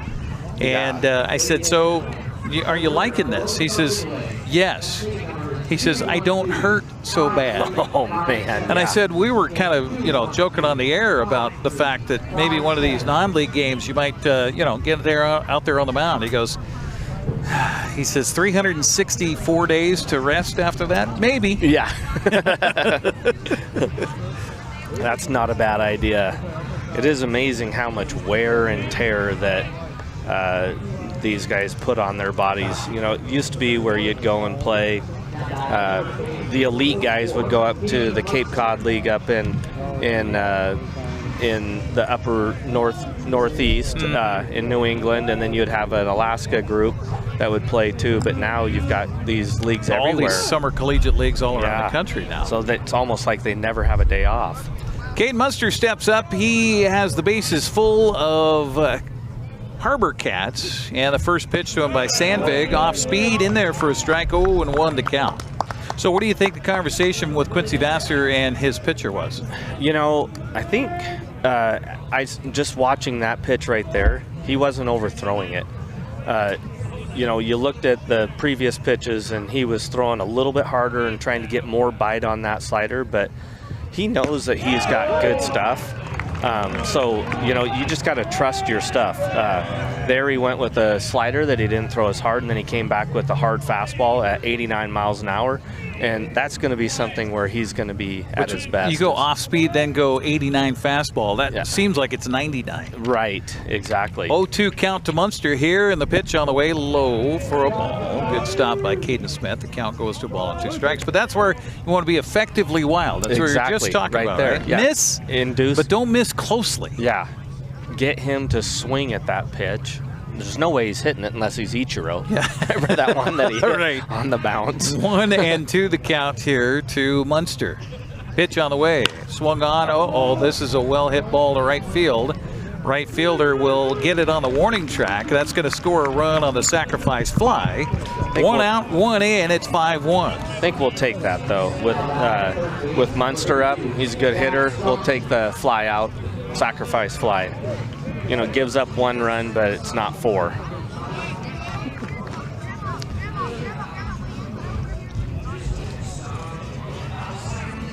So Shoup winds up over at third base on the play. In to score is Beltkowski. 1 out in the inning, and that brings up Jack Johnson with runners on the corners. Johnson struck out at his first plate appearance against David Barnes. Now Blake Sandvig, relief pitching for the AppleSox. He got him. Good move to the bag at first. Got him. Ball bounced in, but a nice play over there by Ethan Thomas on the pick.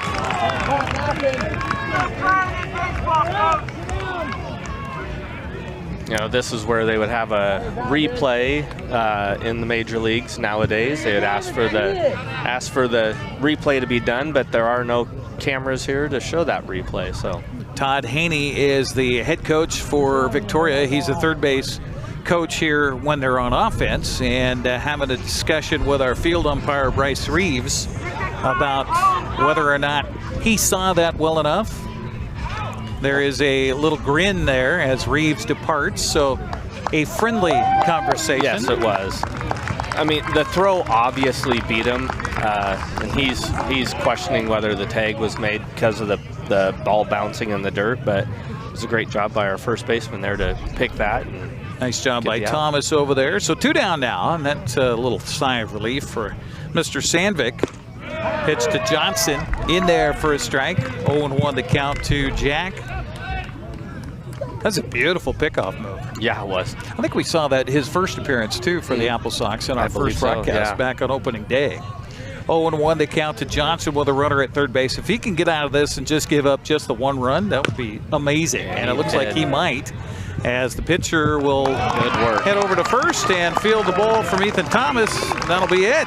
Nice job by Sandvik to pitch around a bases loaded jam. Gives up 1. That's it. We'll head to the bottom of the third. It's 5-1. Wenatchee on top. You're watching AppleSox baseball on the NCWLIFE Channel. Are you dealing with a pest or weed issue and you just don't know what to do? We use the best pest control methods approved for areas with kids and pets. Whether it's rats, mice, ants, or spiders, or something else altogether. We provide the coaching and solutions you're looking for. And you can know that your dollars are supporting a local, family-owned and operated business. Allow us to help you get back to living healthy and pest-free. Harvest Valley Pest Control. Apple Valley Honda is bringing the future of driving to you. Introducing the all-new, all-electric Honda Prologue EV. Say goodbye to gas stations and hello to a whisper quiet ride and zero emissions. The wait is over. Finally, a local option for a quality EV from a brand with a track record of exceptional quality and reliability. Experience the Honda Prologue EV for yourself at family-owned Apple Valley Honda. Stay close to home and visit us at Apple Valley Honda today for the life you live. Here we go to the bottom of the third, 5-1 ball game for the AppleSox on top. They'll start it off here in the third, where they did in the second with Jake Sanko. They'll be followed by Cade Martinez and Gunnar Penskover here for the Wenatchee AppleSox. Yeah, that was a really good job of Sandvik there to get out of that inning. You know, that could have been a bunch of trouble there, and to get out of there with could have been a 5-5 game suddenly. It could have very easily, and he only threw 16 pitches with all those runners, which is pretty incredible, actually. Yeah. Sanko started us off in the last frame with a solo home run to right or to left, and he'll take the first pitch here for a strike, as he'll see Shea Lake for the first time since Lake came in to relieve Andrew Carter.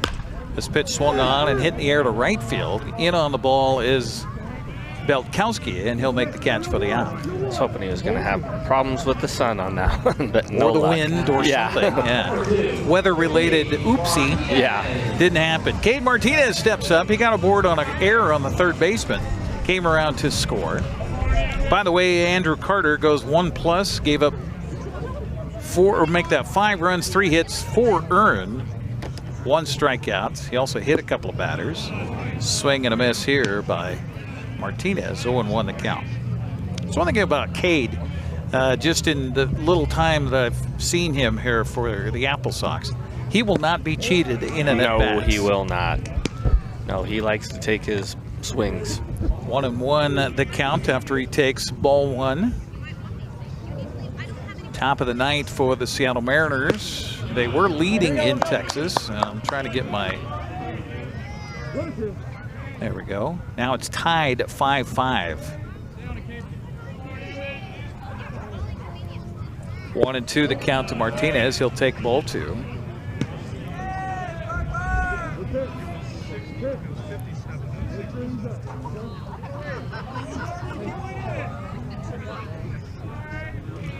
So Mariners had a big lead in that game at one point, didn't they? Yeah, they were ahead 4-1, and then, or excuse me, 5-1, and gave up 3 runs in the 6th. Good eye by Martinez there, who now runs the count full against Shea Lake in his second inning of relief here for the Victoria HarbourCats. Pitch on the way, bounces in, goes all the way to the backstop. Good at bat. So he was behind and then works a walk out of it. So Cade, a lot of speed out there at first base for Gunnar Penskover.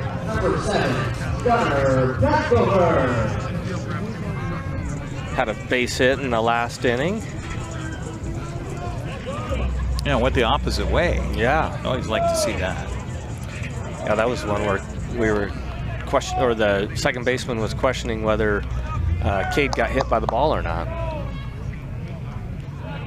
So Cade again at first base for Penskover. Pitch to him is in there for a strike. 0-1 to count. Only 75 miles an hour on that pitch. So your average high school pitcher, average, what are they throwing? I would, if somebody is throwing in the low to mid 80s, they're throwing pretty hard. Okay. So okay. You know, you'll have some guys that are low 70s, and they can be very, very, very effective as long as they have a lot of movement on their ball. If they're throwing a really straight ball, then they'll probably get hit pretty well. But we look and see it. Sandvik here, you know, pitching for us. When he throws, you can see his ball moving laterally, so right to left, and that's going to be a hard ball to hit for hitters. So there's arm slots that you can do in the way that you can get a ball to come off your finger to make it where the ball will move more, and that's going to be something that will make you become more effective. Penskover pops up to the shortstop, infield fly. Martinez stays at first base. That'll bring up Caden Smith. Smith hit by a pitch in the second, eventually came around to score.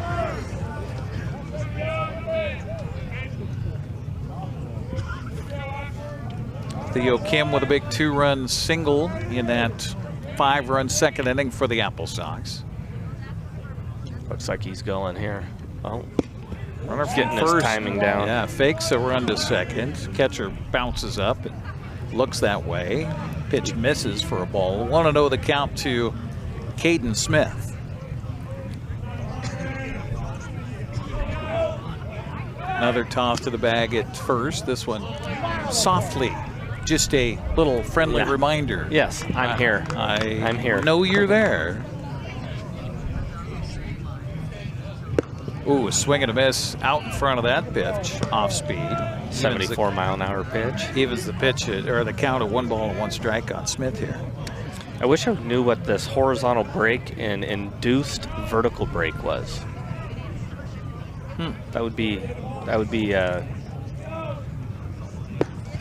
swing and a miss here. Fastball, high cheese. By the way, while we're watching TrackMan give us these stats here, on top of the third base dugout, down on the rail in front of us, I could see right over the shoulder of one of the AppleSox who's also looking at the same metrics. Is he?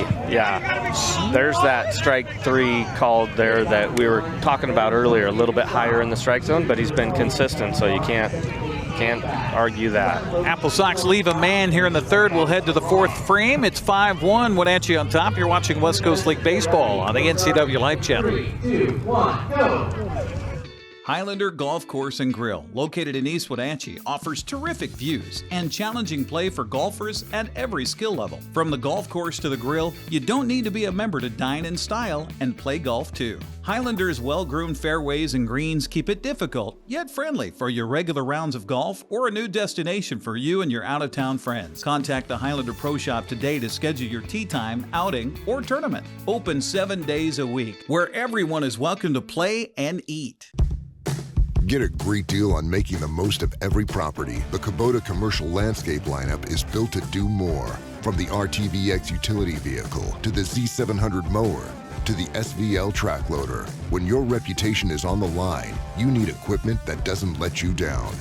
Right now, bring home select Kubota equipment for 0 down, 0% APR for 48 months, or save up to $4,000.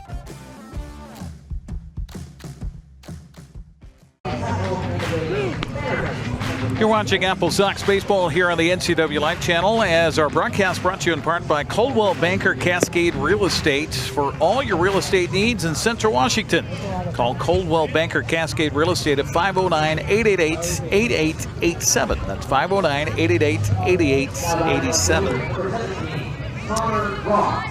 We have Sandvik still on the mound here for the Wenatchee AppleSox as we head to the 4th inning of play. Connor Ross will lead it off for Victoria. He's followed by Jacob Doyle and Jake Butler. AppleSox and Victoria 5-1 ball game. 4 hits for the AppleSox, 3 for the HarbourCats. And the first pitch from Sandvik here is in there for a strike. 0-1 to count.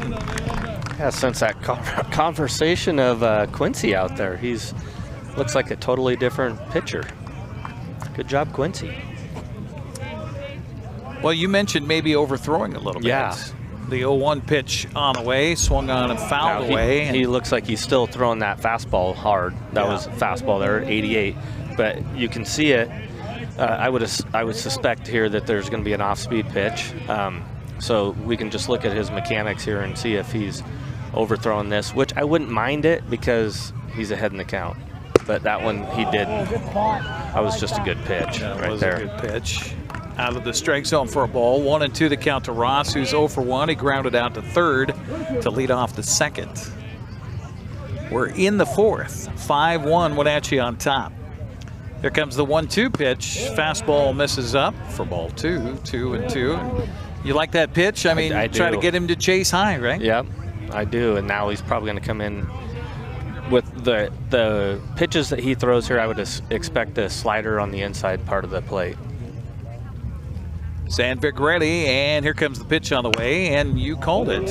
Bouncer over the mound, shortstop in, fields and throws, and pull him off the bag. Good. Got him, though, on the tag. That's why you get rid of that ball quick, too, as a shortstop, because then if there is a poor throw, then you have time to have the first baseman come off and make a tag. Well, here comes Todd Haney.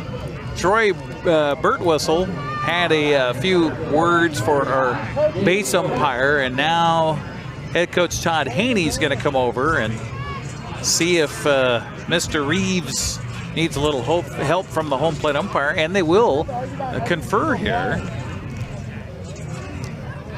I thought, from my perspective, that the base runner was safe. Yeah. And it's so hard to tell from here. That's why I don't think this can be overturned, because Lance Creek is our home plate umpire. He's now discussing it with Bryce Reeves, the base umpire. So do we have a runner aboard, or do we have one out? Right now it's one out. That's how it was called on the field. Pretty tough to overturn that. It is, but it's a lengthy conversation here. Well, especially with a home plate umpire. Oh, now they're going to say safe. Wow. Wow.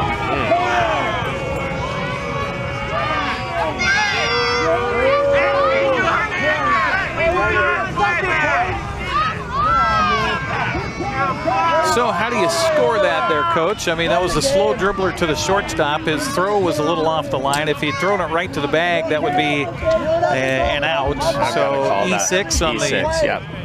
Okay. So that'll bring up Jacob Doyle. At 6'7", he has a very large strike zone, if you will. Here comes the pitch by Sandvik on the way right down the middle for a called strike. 0-1 the count. And Blake probably not too happy about the circumstances with a runner behind him at the bag at first right now. No, not at all.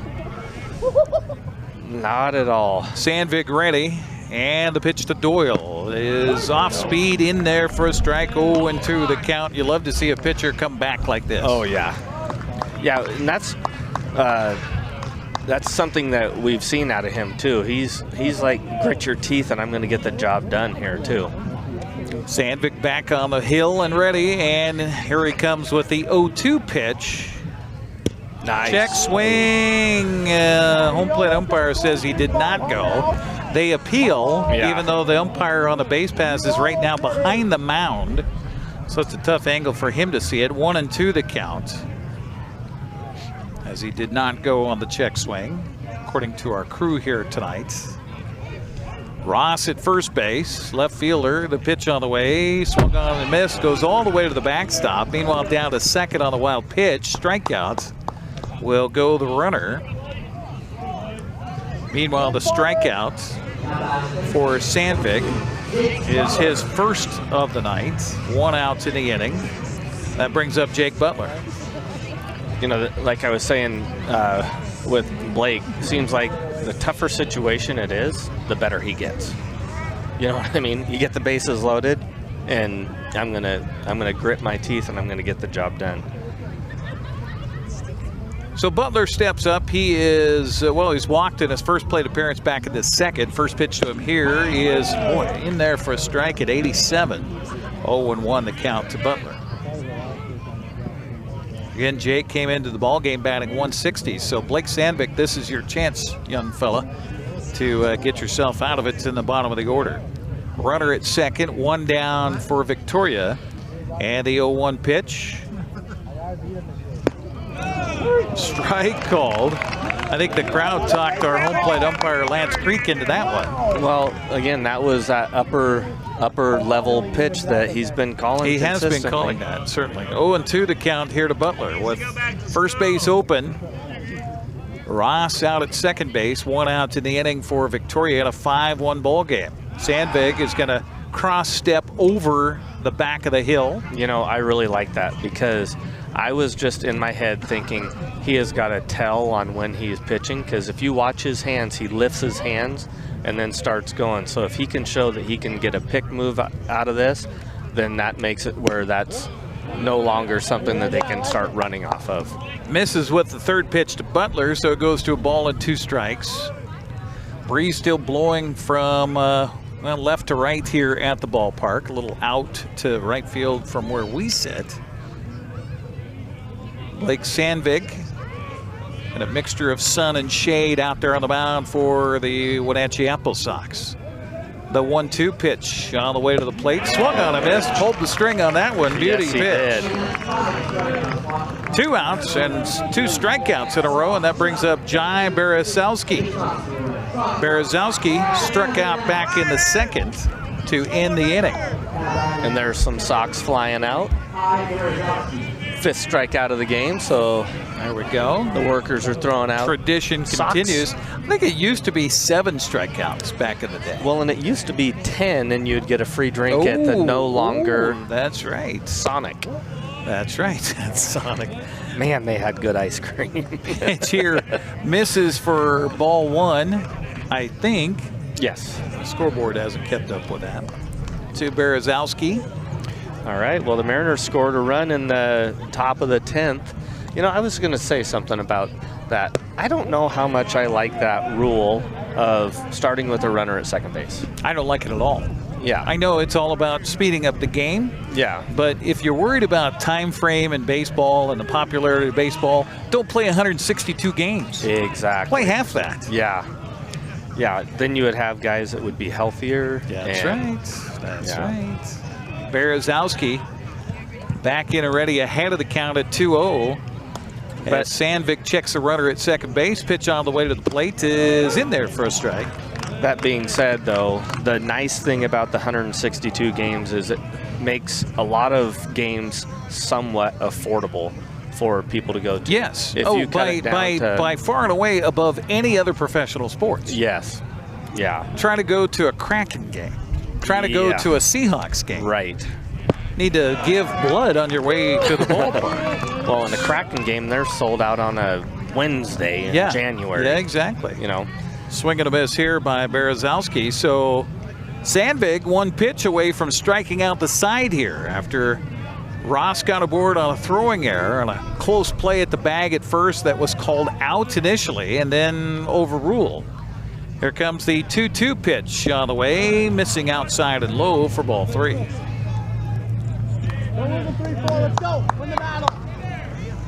We have had a lot of aerial activity in the Wenatchee Valley here recently due to fires that have sprung up. And of course, also due to a search for a certain individual here in the mountains of North Central Washington. Yeah. They still have not found him. The 3-2 pitch on the way, misses for ball 4. You know, I know that you had a batter there that has struggled with 174 batting average, but I kind of like that walk there where you try to get him to chase. You got 2 outs, you got a runner at second base, you got first base open.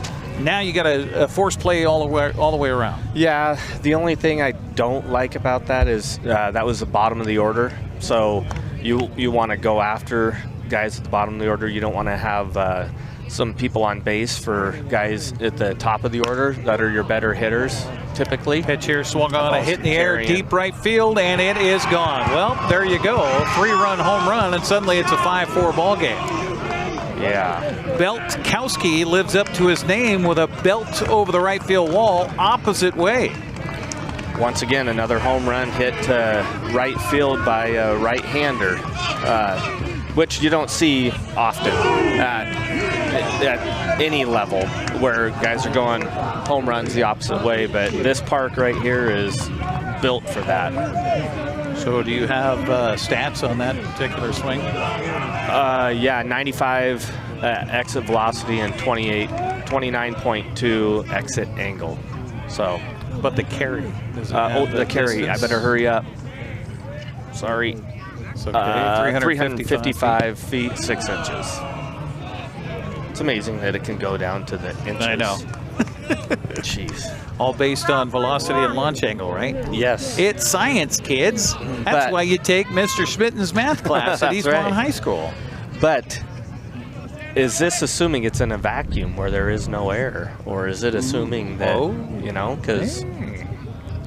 I don't know, can that TrackMan, can it track the baseball, honestly, all the way out to right field from behind home plate? Yeah, I don't know. If it does, it's pretty phenomenal. Hudson Shoup is up to the plate now. He is 1 for 2 in the ball game with a fly out to center and a single to center. 1-1 the count to him here with 2 outs, 3 runs in to make it a 5-4 ball game. And the pitch by Sandvig on the way is in there for a strike, and the count goes to a ball and 2 strikes. First of a 3-game series, very important for the AppleSox. The winner of the first half schedule automatically goes to the postseason. I was thinking about this yesterday. So, pitch swung on a grounded to short. We'll have to get to your thought in the next half inning, because Cade Martinez able to retire the side, and a little roughing there on a 3-run home run by Tanner Beltkowski makes it a 5-4 ball game as we head to the bottom of the 4th. You're watching West Coast League Baseball on the NCWLIFE Channel. At Kennedy Group, we understand that buying and selling is more than a transaction, and it's more than just a house. This is where you will gather with friends and family, and where a lifetime of memories will be made. But buying a home is more than memories. Oftentimes, it's your biggest financial decision. The agents at Kennedy Group understand this and provide real estate advice based on your goals and dreams. Call us today, and let's find your happy place. For over 35 years, the Sangster family has been not only representing GMC, but the entire community. As one of the few family-owned dealerships in Washington, you can count on our personal integrity, which has spanned over 3 generations, to ensure your satisfaction. Sangster Motors stands behind everything we sell, from GMC professional-grade products and service from a professional-grade dealership. Remember, caring about your family is what brings you back to ours.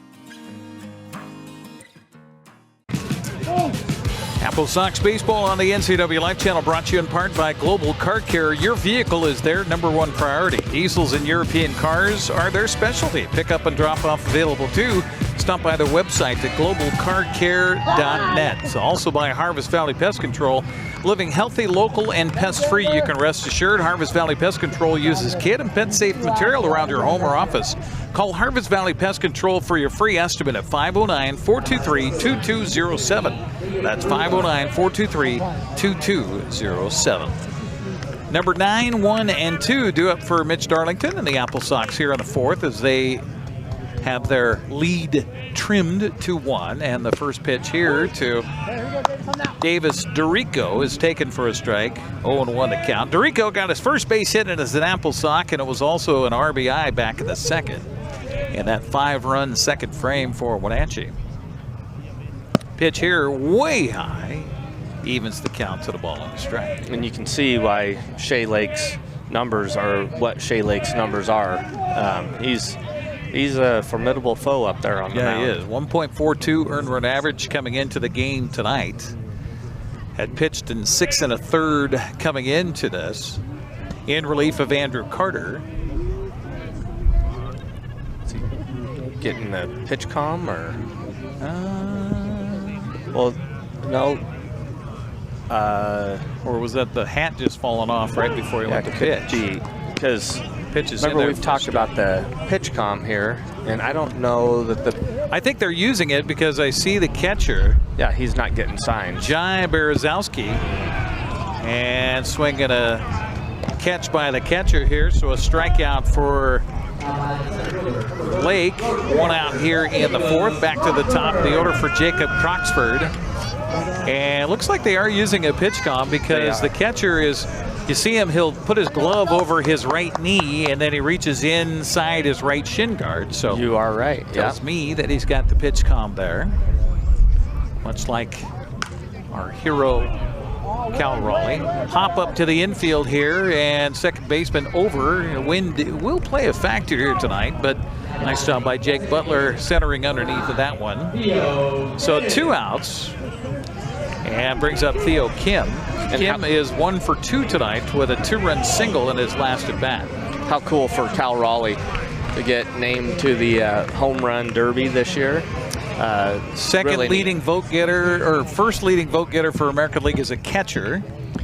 And you can still vote, by the way. You got to go to MLB.com for the final vote to get him into the All-Star game. You know what I thought was really cool? I was watching a game the other night when they were playing in Minnesota, and I'm sitting at home and I'm hearing all these people go MVP. Yeah. MVP. In Minneapolis. In Minneapolis. In Target Field, yeah. How cool is that? Yeah, that is very cool. And Mariners kind of, we saw this with the Seahawks here over the last decade, the Super Bowl run and everything else. This pitch swung on a grounded to the first baseman. Nice Ole play. Foul ball. Okay, I thought that was fair, but no, the umpires say foul, so strike one.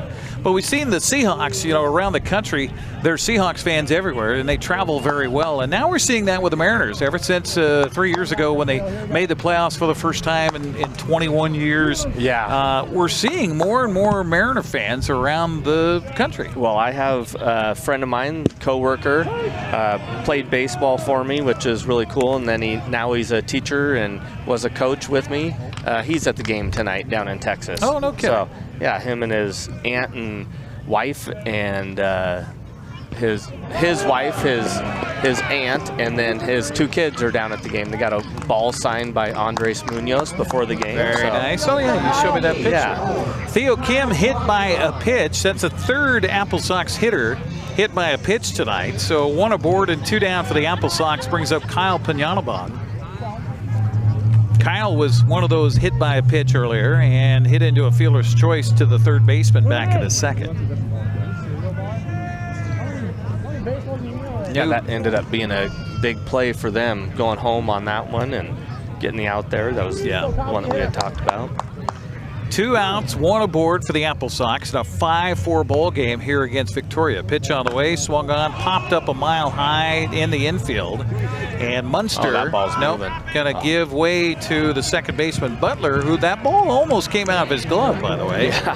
Hop up to the second baseman as the final out for the AppleSox. So we'll head to the 5th. It is a tight one here. Don't go anywhere. 5-4 Wenatchee by 1. You're watching West Coast League Baseball on the NCWLIFE Channel.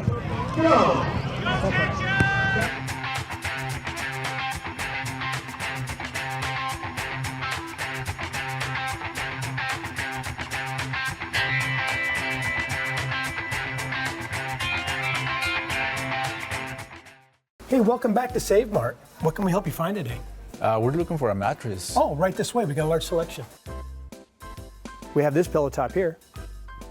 Oh, comfortable. We have more to choose from down here. Oh. I think I have the perfect one over here for you. I guess we'll take this one. You'll find it at Save Mart. Full service at a low, low price. So Blake Sandvik continues on the mound for the AppleSox as we head to the 5th frame here in Wenatchee. 5-4 ball game. Sox leading it by 1. AppleSox baseball brought to you in part by Highlander Golf Course and Grill. Plan your next tournament or event today. Call the Pro Shop. Schedule your tee time or get into the Full Swing S4 widescreen golf simulator. That way you don't hurt anybody. It's 509-884-4653. 509-884-4653. I'm not saying, that's about your game, but slices won't hurt anybody in the simulator. That's right. Logan Shepard leads it off here, and the first pitch by Sandvik misses high and away for a ball. 1-0 the count. If you're just joining us, Wenatchee scored 5 runs in the second, brought 9 batters to the plate. Victoria countered with a run in the third, and then a big 3-run home run by Tanner Belkowski in the 4th makes it a 1-run ball game. Swing and a miss there by Logan Shepard. Yeah, that's been something that's kind of plagued us a little bit, scoring big in 1 inning and then kind of cooling off. Yeah, letting off the gas pedal. And the 1-1 pitch on the way here is low for ball 2. We'll catch you up to date on the scoreboard. That's a far left tab there, sir. Might need to refresh it. Around the West Coast League, of course, all eyes on Bellingham and what's happening with the Bells. This pitch misses. Boy, that was a hefty fastball, but miss for ball 3. They're ahead 8-1. Okay. 8-1 in the 5th, bottom of 5. All right, so Bellingham in Kamloops against the North Paws. This is their last game of the first half tonight. Pitch here, boy, that looked good. But ball 4, so a leadoff walk given up here by Sandvik to Shepard. That brings up Caden Munster. That's Logan Shepard's third walk of the game already. Good eye. Yeah. And you want to be kind of careful with their best hitter. Yeah. Who Shepard is. Shepard with a lead at first now. Sandvig with a big deep breath. Right-hander will deliver to the plate. Pitch swung on a chop foul of the first baseline. Yeah, you see where his first movement is his hand. So if he moves his hands first on this, and you're a base runner, kind of get your timing down, doesn't it? Definitely. I was watching something the other day and was talking about Alex Rodriguez and saying how he had tells of pitchers, and it had to do with their, like when they're going from the windup, how much of their palm was showing. Pitch here swung on and hit in the air to left center, and left fielder Davis DeRico will come in and make the catch for the out. How much of their palm was showing determined if it was going to be a fastball or off speed. Really? Wow. Yeah. That's impressive. Yeah. So we mentioned Bellingham on top of Kamloops, 8-1. That's in the bottom of the fifth inning. Other scores tonight, top of the seventh. Springfield leading at Marionberries, 1-0. It is Port Angeles at home tonight, leading Kelowna 7-3. That's in the bottom of the sixth. Edmonton at Nanaimo tonight, leading 2-1. That's in the bottom of the sixth. Pitch here, called strike, 0-1 the count to Jack Johnson. Yakima Valley being shut out right now in the top of the sixth inning at Bend tonight, 1-0. Elks leading that one. Cowlitz leading at Corvallis, top of the fifth, 3-1. And Portland, how about the Pickles?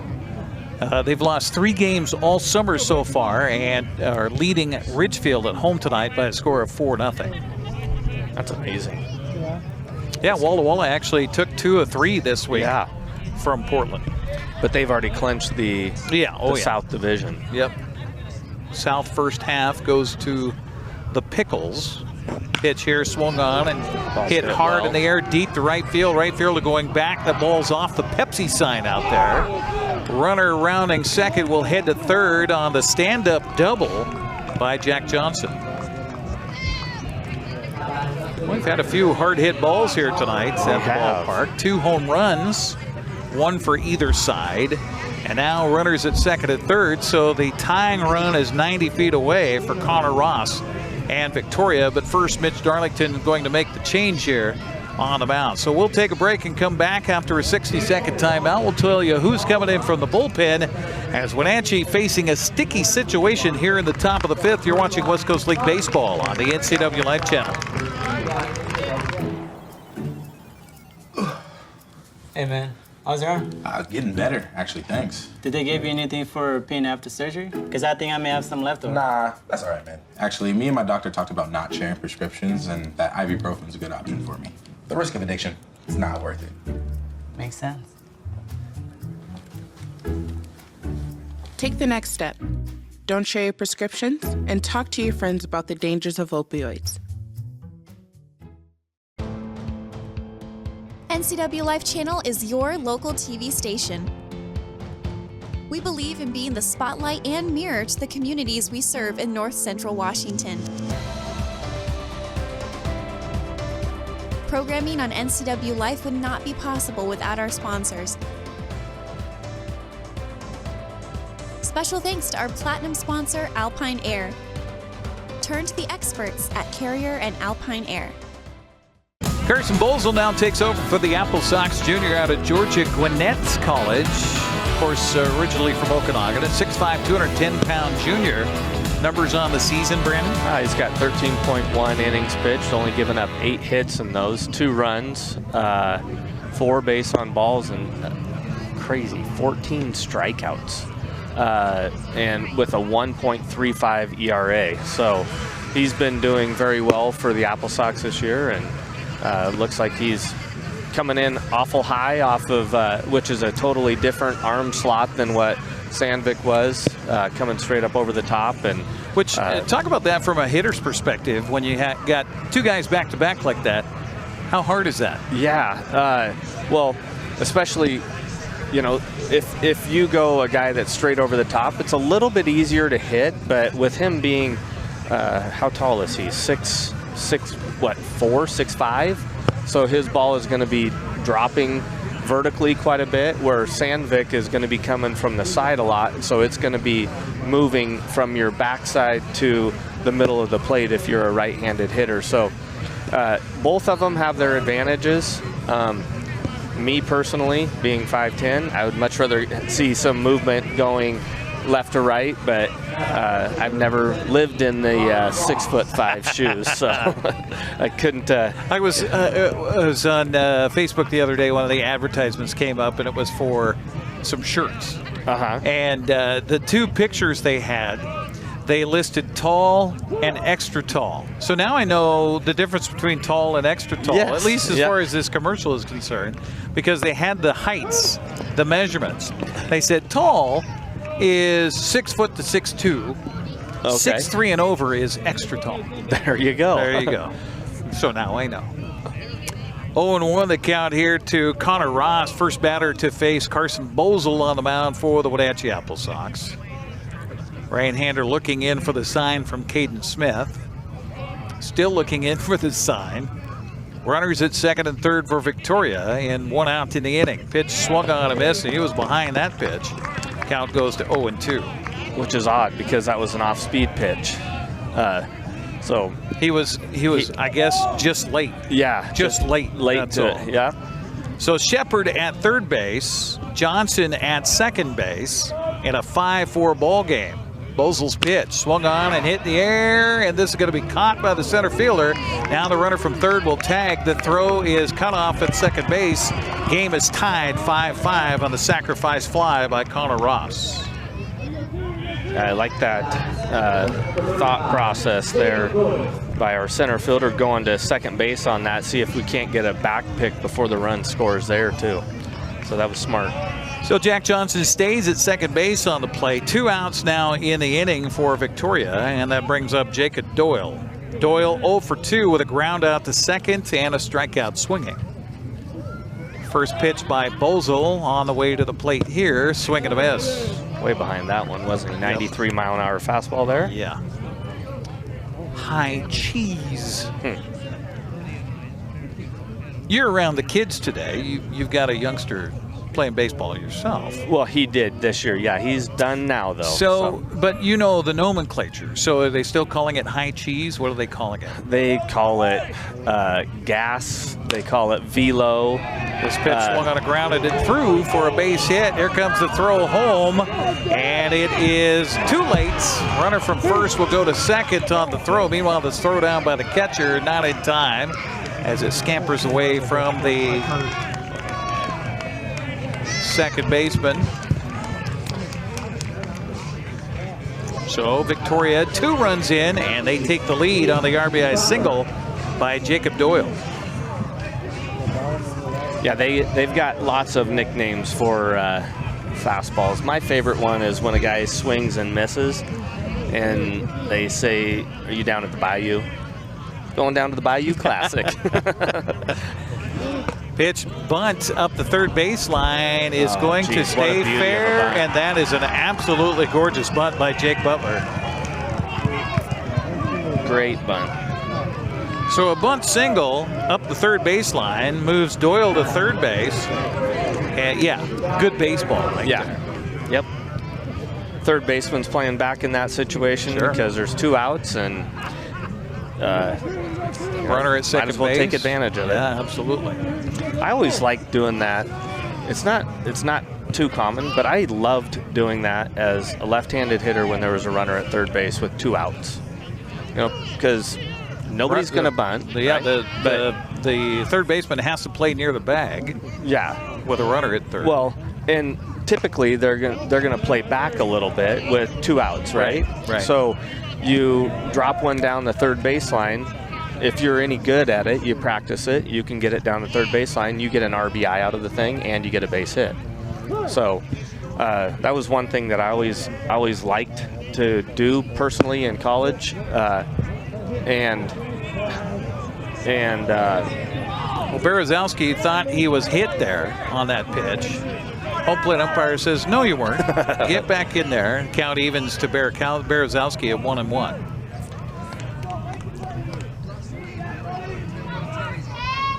The catcher back in the batter's box, and the pitch by Bozel is a little bit high for a ball. 2-1.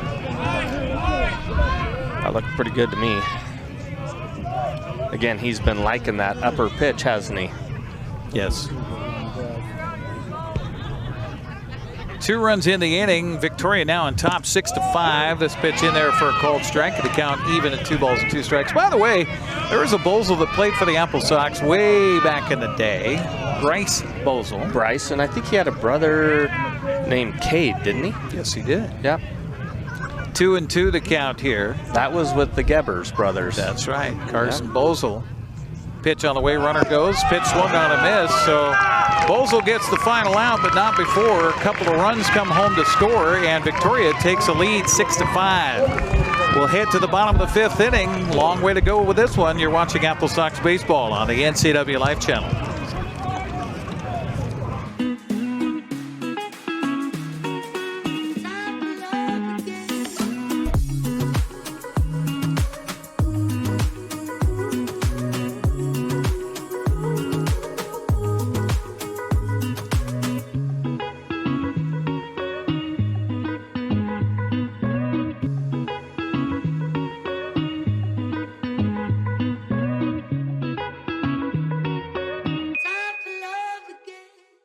Hi folks, welcome to Save Mart. How can we help you today? We're looking for a recliner. Okay, right this way. Go ahead and move this chase on the other side. You can lift this up to lifetime warranty. Great, I want that one. I like that one. That's a great choice. And I want this one as well. Okay. And I definitely want this one. You'll find it at Save Mart. Full service at a low, low price. AppleSox baseball on the NCWLIFE Channel, brought to you in part by Kennedy Real Estate Group. They're more than selling houses, they're building communities. Buying or selling, call Kennedy Real Estate Group. They're online at kennedygroup.com. That's KENADY group.com. Also by Les Schwab. Having the right set of tires and wheels on your vehicle is just part of essential safety. Les Schwab takes your safety seriously. Stop by today. Along with Brandon Schmitten, Eric Granstrom with you. A back and forth ball game as the AppleSox scored the first 5, but then it's been all Victoria since then. They scored a run in the 3rd, 3 in the 4th, a run, make that 2 runs in the 5th, take the lead now 6-5 over Wenatchee. So the AppleSox will send the middle part of the order up here in the 5th inning. Ethan Thomas, Jake Sanko, and Cade Martinez due up. Pitch on the way here is a fastball low for ball 1. 1-0 the count. And do we have Shea Lake still? Yes, we do. Yeah. So Shea Lake has done a good job in relief here for the HarbourCats. That pitch swung on and hit That's hard down the left field line. Will hit fair and go all the way to the wall. Rounding first and heading for second. Jogging in with a stand-up double, Ethan Thomas. You like to see that out of your number 4 hitter. Especially to start off an inning after we gave up a couple. Get us going again. Bring us back to Jake Sanko, who's got a big home run to left. Speaking of left field, with the wind blowing out to right here. Jake is 1 for 2. He flew out to left in the 3rd. Mariners going to the 11th. 6-6 now? 6-6, yeah, they got out of a bases loaded jam there. Runners in on the corners expecting a bunt, and he will put the bunt down. And will come up the third baseline. The third baseman throws, and a nice job by the second baseman, Jake Butler, to dig out that low throw from Jack Johnson. Meanwhile, down to third goes Ethan Thomas, so a sacrifice bunt. 5-3 or 5-4. 5-4, you're right. So 5-4. One out here in the 5th inning. Runner at third base. Cade Martinez will step up, try to tie this game back up for the AppleSox. Cade got aboard on an error and scored in the 2nd and walked at his last at bat in the 3rd. Pitch to him here by Shea Lake, swung on a fly ball to the outfield, and left fielder back it up, finally makes the catch. And an easy tag and score by Ethan Thomas, so we're tied at 6-6 on a sacrifice fly RBI by Cade Martinez. You know what I liked about that right there was, well, one, Cade got the job done. He knew what he had to do. But Ethan Thomas wasn't trying to be too quick. He waited until the ball was officially caught. Wasn't going to try and leave early and get taken a run off the board because he left too early there. Gunnar Penskover steps up now for the AppleSox. He'll take the first pitch in there for a strike, and the count 0-1. The crowd not happy about that. We've had the Boo Birds out tonight quite a bit. We have, yes. We've got about another 65 umpires in the crowd here tonight. This pitch fouled away, and the count 0-2. So tied up at 6. Speaking of which, Mariners and Texas Rangers tied at 6 in the 11. Tied at 6. Seems the Mariners have had a lot of extra inning games this year. They have. 0-2 pitch from Shea Lake. Misses for a ball. 1-2 to count. Did I smell some? I thought I smelled some kettle corn. Did you smell that earlier? I love me some kettle corn. Oh, that's got to be the best food that there is. Sweet, salty. My goodness. Oh, man. 1-2 pitch. Swung on a foul back. On the weekend camping trip last weekend up to Concanelli, somebody had a bag of, it was cheddar cheese popcorn and caramel popcorn all in the same bag. Costco. Yeah. Oh my gosh. Yeah, I hadn't had that before. I was like, that's oh, really good. mamacito. Pitch here, swung on, look out. It's the white bag with the blue writing on it. Oh yeah, I've had that many a times. Oh, goodness. I was like, I really don't like the fact you introduced this to me. Because I'm sure it's really, really good for me.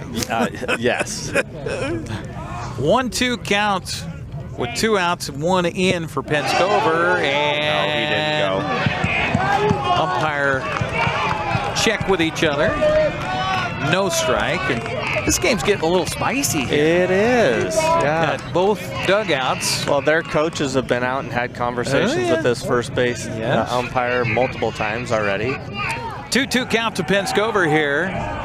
And the pitch on the way to the plate is low for ball 3. And you could really hear the AppleSox dugout below us. I love it. They're making a lot of racket. Tie game, 6-6, bottom of the 5th inning. And the 3-2 pitch on the way to the plate bounces in for ball 4. This is the fun of baseball, right? Where you get to talk back and forth, and it's all fun until something gets personal, and then that's where then it's no longer fun. No, that's where you get the hey, wait a minute. Yeah. So Caden Smith now steps up, trying to get his first hits as an AppleSox. Somebody named Alice? First pitch here is in there for a strike, 0-1 the count. Sometimes the players feed off the fans, and sometimes the fans feed off the players. Yes. 0-1 pitch or 0-1 count to Caden Smith here. It was hit by a pitch and scored in that 5-run second.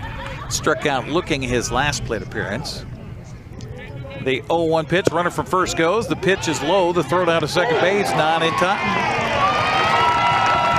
So give a stolen base to Gunnar Penskover. Mariners scored a run. Miles Mastroboni, little single to left center, scored Randy Arozarena. Miles Mastroboni, the guy yesterday who got the Mariners' only RBI and finished the game on the mound. You never want a position player to finish a game on the mound. That means you're either up by a lot or you're behind by a lot, and that was the case for the Mariners last night. This pitch misses low for a ball. 2-1 the count here to Caden Smith with a runner in scoring position. And by the way, Penskover represents the go-ahead run for the AppleSox. Pitch on the way, low for ball 3. Got in Shea's head a little bit, I think. Which, hey, that's if that's what it takes for you to be a little bit chirpy, hopefully towards your own guys, and it gets their pitcher rattled. Then 3-1 to count to Caden Smith with 2 outs, 1 in, 1 aboard, and the pitch on the way is ball 4 inside. So a smattering of applause from our crowd here at Paul Thomas Senior Stadium. And runners at first and second for Davis Dorico, who's 1 for 2 tonight. Got his first base hit as an AppleSox back in the second. Drove home a run in the process, eventually came around to score. He struck out swinging at his last plate appearance in the fourth. So 1 for 2 night for the Sox left fielder. And the pitch to him here, swung on and hit foul down the right field line towards the bullpen area for Victoria. Has a couple of bodies down there. Right-hander warming up. Probably going to be the night here for Shea Lake. He's done a really good job. Yes, tonight. he has. Yes, he has. Came in at the second in relief, has been there ever since, and up until this inning, shut the AppleSox down. Same move that he picked us off in the second inning. Yep. Crossover step. And we called that the spaghetti move or the Dodger move. I don't know where the Dodger move came from, but it's widely known to be the Dodger move. Pitch here is in the dirt, got away from the catcher, so down to third, down to second and third go the runners on a wild pitch. Once again, a great play by their catcher there to go backdoor on that to second base, because Ethan was going in thinking, I've got this thing in the bag, and it was a little bit closer than what I think all of us would have liked. So Dorico, a chance to bring in a couple here if he can hit it to the outfield safely. Pitch on the way to him is a little bit. Catcher's not really approving of that call. Nope. 2-1 to count to Dorico.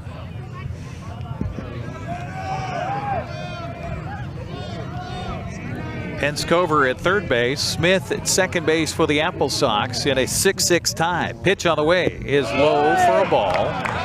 You can see here that Shea's starting to get a little bit frustrated, and he tried to overthrow there a little bit. And looks like they do have a right-hander that's warmed up down to the bullpen for Victoria. If Dorico loses, or if Lake loses Dorico here, it's a 3-1 count. Pitch on the way, check swing, he didn't go, ball 4.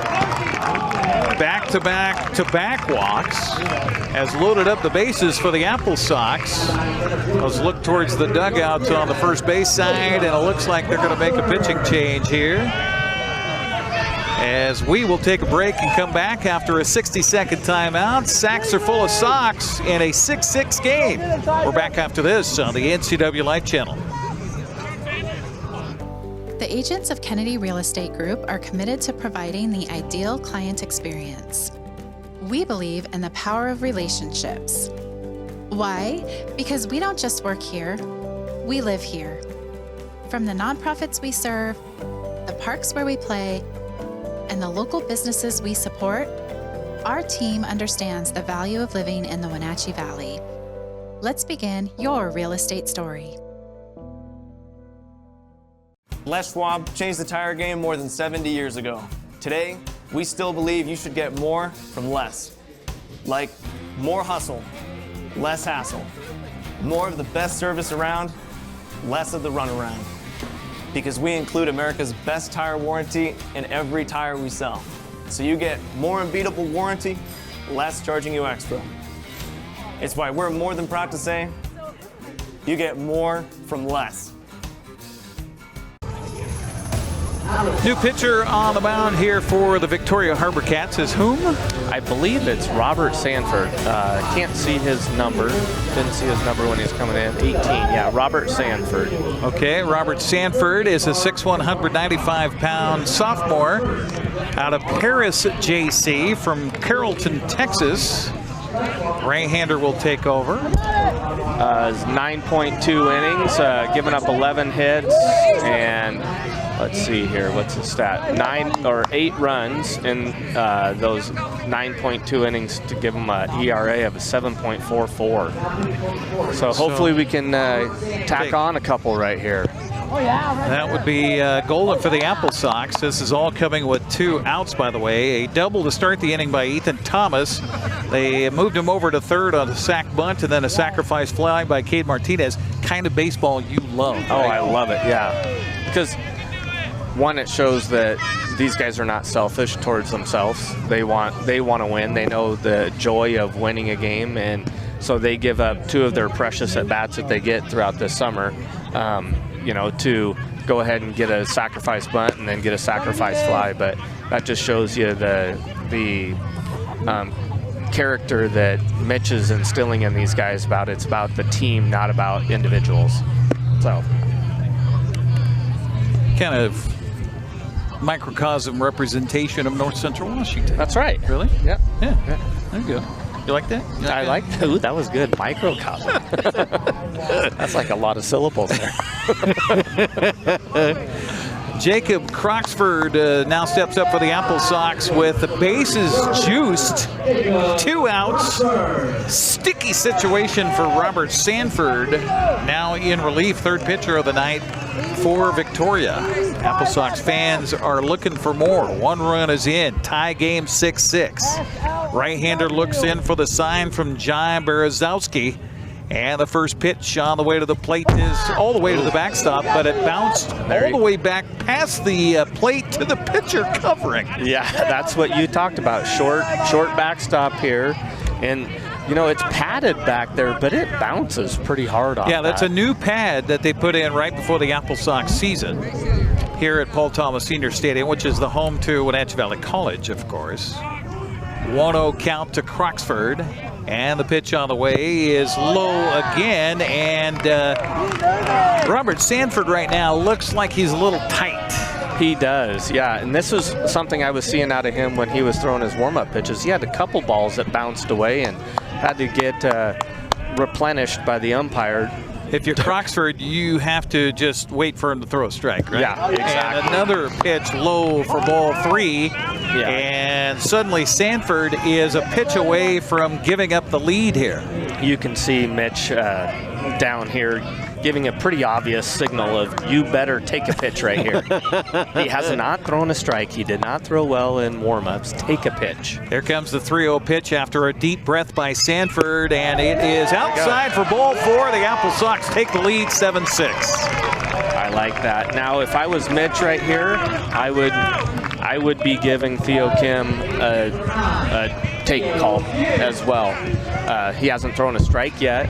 We've got a little bit of room here where Theo's a good hitter. He's throwing 4 straight balls. So that's 4 walks in a row, by the way, is. between Shea Lake and Robert Sanford. So Theo Kim takes the first pitch, and it's outside for ball 1. Yep. 5 straight pitches out of the strike zone by Robert Sanford, and another right-hander warming up behind him for Victoria. Good way for the AppleSox to start this series is to burn through a bunch of their arms. Pitch on the way is a strike call. It's all right, we'll take that. And the count even now to Kim at 1-1 strike. Crossed up the catcher there, didn't it? Yeah, he did. And the catcher's going to come out and talk to the pitcher. Well, when they had their conversation earlier, it was about a 1.5-minute conversation about here's what I throw. And I don't know that, how many pitches does the guy have? Like 22 pitches? It was interesting that the umpire came out with the catcher for that conversation. Well, the reason he did is because remember it's mound visits. Okay. They have the certain number of mound visits, and that did not count as one because it was for cross up on the pitches. 1-1 pitch is in there for a strike. It looked a little low to us here, clear over on top of the third base dugout. So what do we know? Yeah. But the count goes to a ball and 2 strikes on Theo Kim. Kim back in the left-handed batter's box, and boy, he was all the way in the back of that batter's box. He is. The pitch by Sanford is low. That looked like the same pitch. That, I was going to say the exact same thing. He's throwing 92 miles an hour here, so Robert Sanford's got a little bit of a got zip. some juice. Yeah. Runner at third is Smith. DeRico at second. Croxford at first.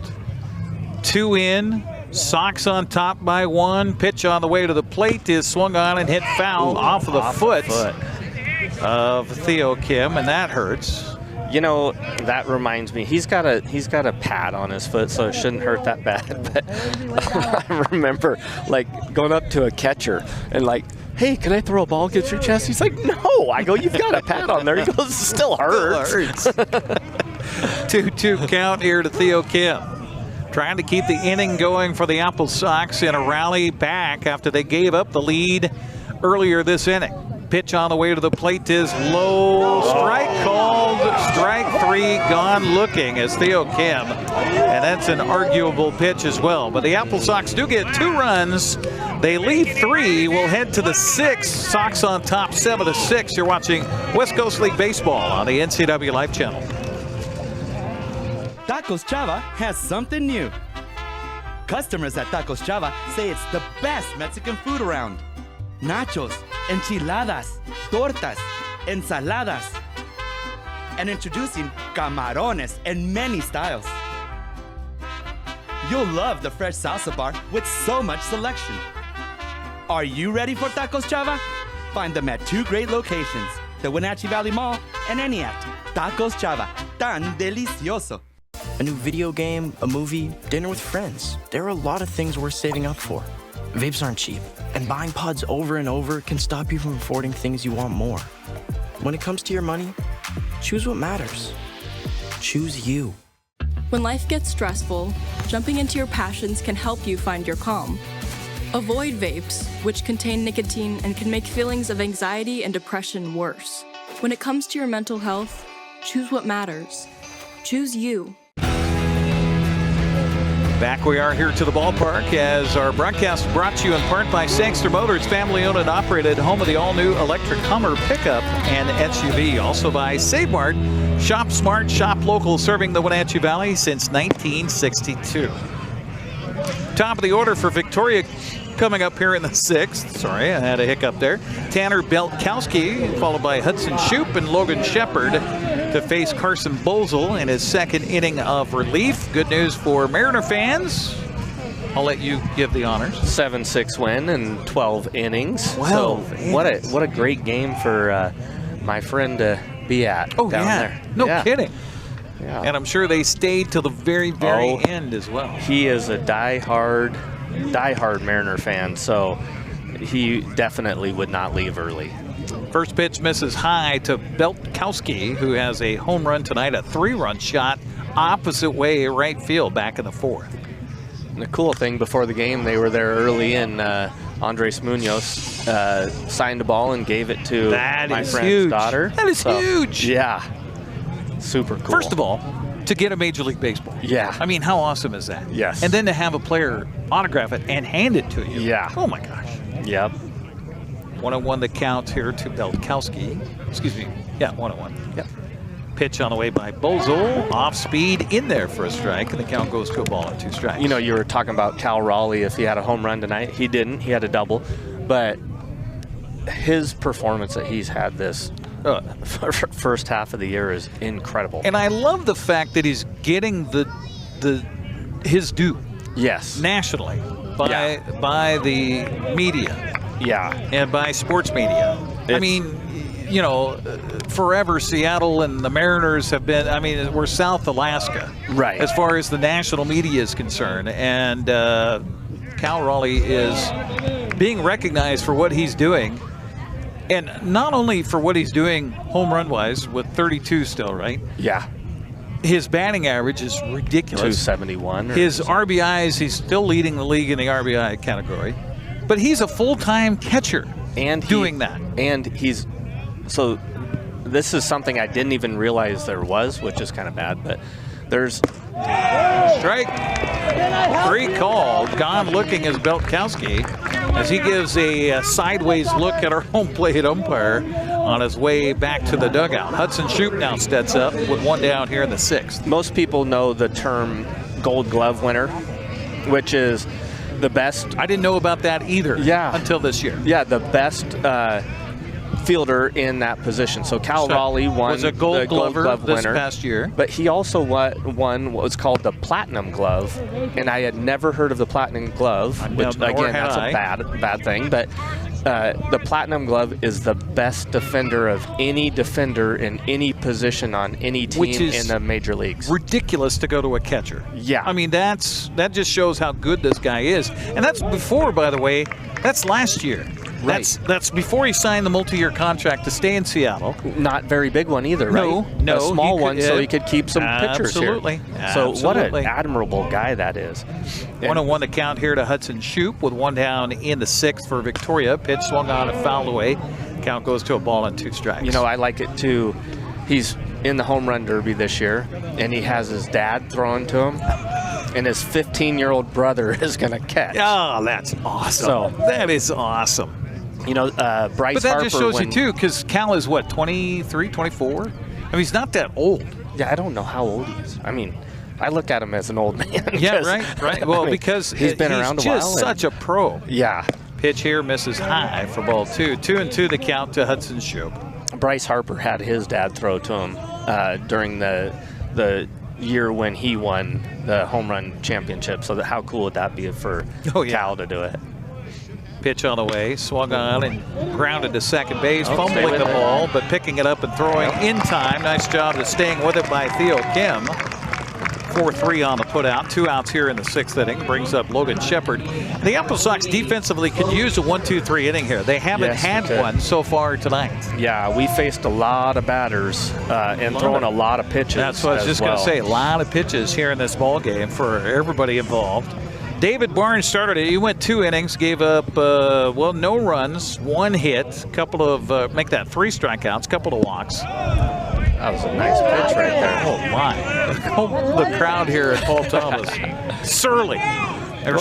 Well, he just threw a fastball on the last at-bat at 94 and then threw a 79 mile an hour. Oh, Lord. 1-0 pitch to Shepard here is high and inside for a ball. Logan, as you mentioned earlier, has walked 3 times tonight. Yeah. And again, he's ahead of a Wenatchee pitcher. 2-0 the count here to Shepard. That's not something typically you see out of a 3-hitter, right? They're going to be a little bit more aggressive because they swing with a little bit more power, but he is very, very patient. He's saw 5 pitches his first at-bat, 5 pitches his second at-bat. 6 pitches his last at-bat. Yeah. So, I mean, he's just doing a really good job of seeing pitches, and obviously our pitchers are throwing around him. Right. Best hitter in their lineup. Batting .311 coming into the game tonight. 2-2 the count here to him from Carson Bozel, trying to make it a 1-2-3 frame in the 6th inning. That would bode well for the AppleSox. Pitch on the way is going all the way to the backstop, missing for ball 3. Didn't hear any arguments about that being a strike. No. In fact, the folks in the front row are picking up their teeth right now after dropping their dentures on that one. That was close.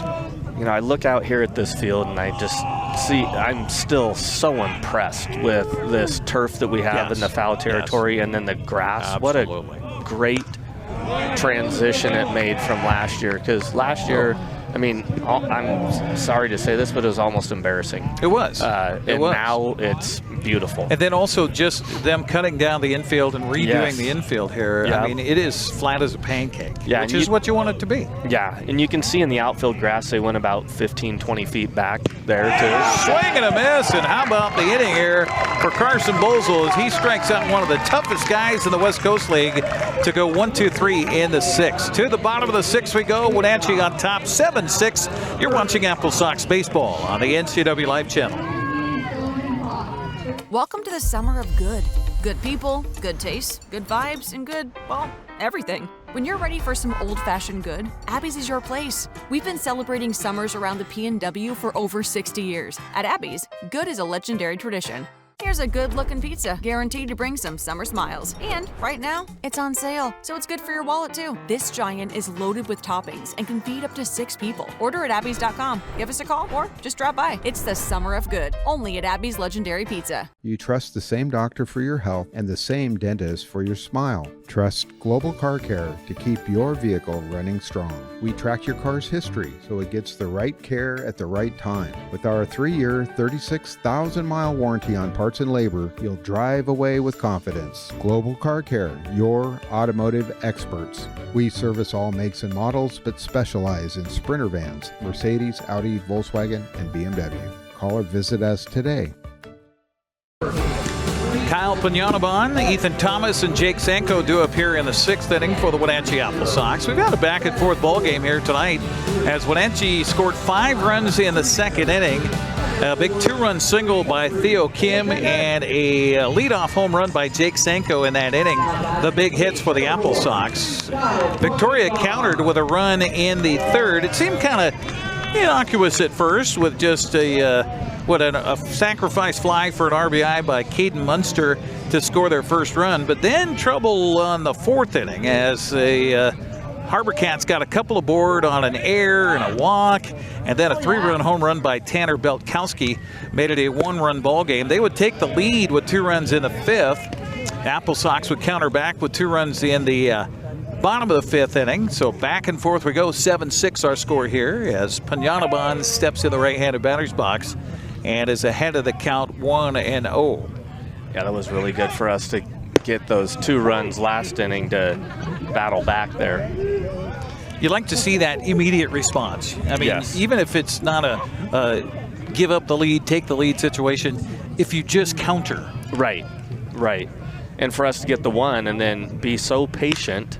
Pitch here swung on and hit the air to right field. Right fielder is screwed up by that one. It goes all the way over his head, out to the wall, and a stand-up double to lead it off for Kyle Pignanabon. That ball was hit well, and like you've mentioned many times that it's difficult for players, again, this being the first game of the series, for players in the outfield to read balls at this ballpark. So if I look back behind us, it's a baby blue, and I'm saying the babiest of baby blue out there. So yeah. awful white sky right now. Yeah, it's very tough, especially for that right fielder in the right side of the infield for balls that go in the air to be able to see those off the bat. So a leadoff double by Pignanabon, and here's Ethan Thomas, who did the same thing in the last inning. He'll take the first pitch here for a ball. 1-0 the count to Thomas. Umpire almost looked like he wanted to call that a strike, didn't he? The crowd certainly was already yelling at him for calling it a strike, but he holds back. 1-0 count to Thomas, who is 1 for 3 tonight with that double. He scored a run to tie the game. Pitch on the way to him here is in there for a strike, and the count evens at 1 ball and 1 strike. But Pignanabon's got some wheels out there. We've seen him so far this season for the AppleSox. Well, in fact, wasn't it the last time we were here that Pignanabon was making his debut? We're talking about debuts. I think it was two games ago. Was it 2 games ago? Yeah. And I couldn't get his name right. Yeah. Pitch on the way, swung on and fouled back, and a count to ball and 2 strikes here to Ethan Thomas. I'm sure he's had the nickname for a while. KP. But KP, yeah. Our broadcast here on the NCWLIFE Channel brought to you by Tacos Chava. You love Tacos Chava in East Wenatchee. Let them cater your next event. In fact, I just saw their trailer going around today. Find them on Facebook by looking up Tacos Chava East Wenatchee. That's C-H-A-V-A, by the way, for Tacos Chava. 1-2 the count to Thomas. He'll take ball 2. 2-2. I'm trying to see what you're pointing out here. Oh, just if you wanted to go around. You always like to do that. And yeah, can you do that? I got my yeah. bifocals on. Yeah. That bottom bifocal does nothing for me. So Edmonton over Nynoma right now at 6-5. Nanaimo. What'd I say? You said Nanaimo. Yeah. Have you ever had a Nanaimo bar? No. Oh, is it like a Klondike bar? No. Oh. You need to have a Nanaimo bar. Okay. They're Nanaimo. chocolate, good stuff. Like really? A candy bar. Huh. Yeah. All right. So Nanaimo is trailing 6-5 in the top of the 8th inning to Edmonton. Port Angeles is 8-3 over Kelowna. That was final. Pitch here swung on and hit to the air to right field. It's going to drop in for a base hit, score another run. AppleSox are going to lead it here by 2 on the RBI single to right by Ethan Thomas. Good piece of hitting right there. Bellingham, unfortunately, they're ahead. I say unfortunately for the sake of the AppleSox, or unfortunately ahead 8-2 over Kamloops in the top of the 7th. And then what else we got here? Portland Pickles again leading Ridgefield. The Raptors 5-3. Corvallis Knights over the Cowlitz Black Bears 4-3 in the top of 6. We are in the bottom of the 6th here. Wenatchee with another run in and leading it now 8-6. Here's a good one here. The Springfield Drifters are tied with the Marionberries in the bottom of 10. Ooh, wow.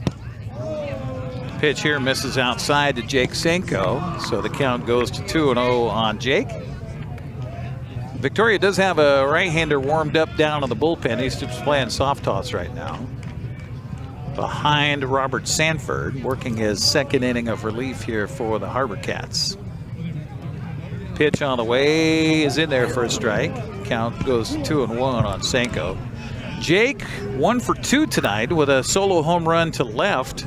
He flew out to right and had a beautiful sacrifice bunt up the third baseline back in the 5th. Yeah, we've seen 2 bunts be performed very well tonight. Both of them up the third baseline. Yep. One that stopped perfectly for a base hit, and then Jake's beautiful sacrifice bunt there too. Pitch on the way here is a fastball. Boy, that had some get up and go to it, but misses outside for a ball. 3-1 the count. Yeah, that was Jake. his fastest pitch that we've seen, I think, 91.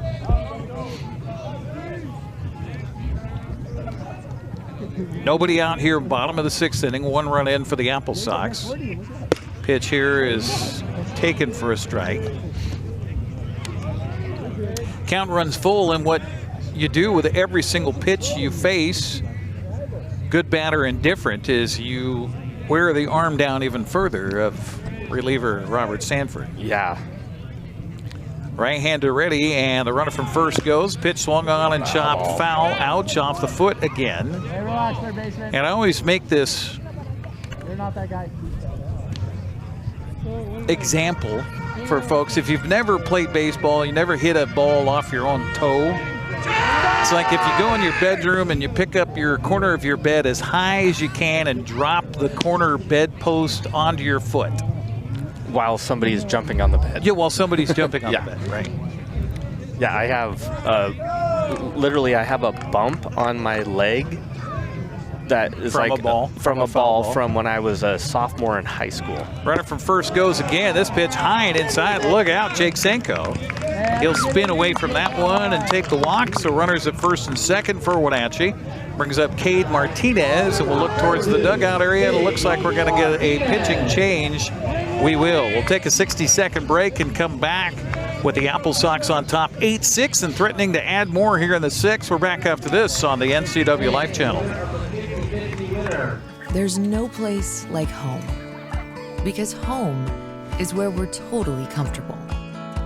It's where we can be ourselves and let our guards down. It's where we make memories, and we're always imagining new ways to keep it totally comfortable. Carrier, total comfort, totally happy. Call Alpine Air Heating and Cooling today. Your comfort is their priority. Are you dealing with a pest or weed issue and you just don't know what to do? We use the best pest control methods approved for areas with kids and pets. Whether it's rats, mice, ants, or spiders, or something else altogether, we provide the coaching and solutions you're looking for. And you can know that your dollars are supporting a local, family-owned and operated business. Allow us to help you get back to living healthy and pest-free. Harvest Valley Pest Control. Here we go. Well, taking over on the mound now for the Victoria HarbourCats is Garrett Villa. He's a 5'10", 160-pound junior out of Angelo State. He is a Texan, a Houston Texan. And I'm sure he's got that drawl to go with it. And we'll see how he throws here in relief. The fourth pitcher of the night for the Victoria HarbourCats. Not the way they wanted to negotiate their way through this opening game of the series, I'm sure. but you're left with trying to get outs when you trail the game by 2, and the AppleSox with a run in and 2 aboard and nobody out here in the bottom of the 6th inning. He's definitely a spot performer. Just comes in for little bits of time. He's been in 4 games and only thrown 3.2 innings. But for him, he's got 0 ERA, so looks like he comes in and does the job. Giving up 1 hit, 2 walks, 3 strikeouts. Are you watching how he throws? His left foot is facing towards second base as he works from the stretch. Watch this. His front foot? Yeah. Yeah. Yeah, and the odd thing here is he's only pitched 3.2 innings, and he has 1 win and 1 loss. Wow. Okay. That's yeah. I could see where you could get a couple losses in 3.2 innings, but a win? Yeah, well, you come in a situation really, like this, and you get the final 3 outs, and then your team comes back and scores runs. Yep. Yeah, that's how that works. Yeah. Cade Martinez steps up now for the AppleSox. Nobody out, runners at first and second base, and expecting a bunt here. Cade squares to bunt, and the pitch by Villa. He'll take it, and it's low for ball 1. We talked about spin rate earlier. His spin rate on that pitch right there, it looked to me like that was a fastball. 2,445, which is really high. Yeah, that's one of the highest spin rates we've had here tonight. 1-0 counts, and again, Martinez will put the bunt down. The pitcher off the mound will field and throw to first base, and a nice sac bunt for the AppleSox. That's 3 sacrifices here tonight for Wenatchee. Yeah. That is a Mitch Darlington team, right? Yeah, exactly. Yep. So was that 1-4 or 1-3 on the put up? Would have been a 1-4. Okay. So down to third base goes Ethan Thomas. Excuse me. 1 out in the inning. Runners at second and third. The first pitch here misses to Gunnar Penskover. Gunnar, base hit tonight, has scored twice. Has popped out to the shortstop and walked in the 5th. Chance to give Wenatchee even more breathing room as he'll take this next pitch on the strike. 1-1 the count to Gunnar Penskover. The wind's starting to die down a little bit, thankfully. You said that in your outside voice? I know.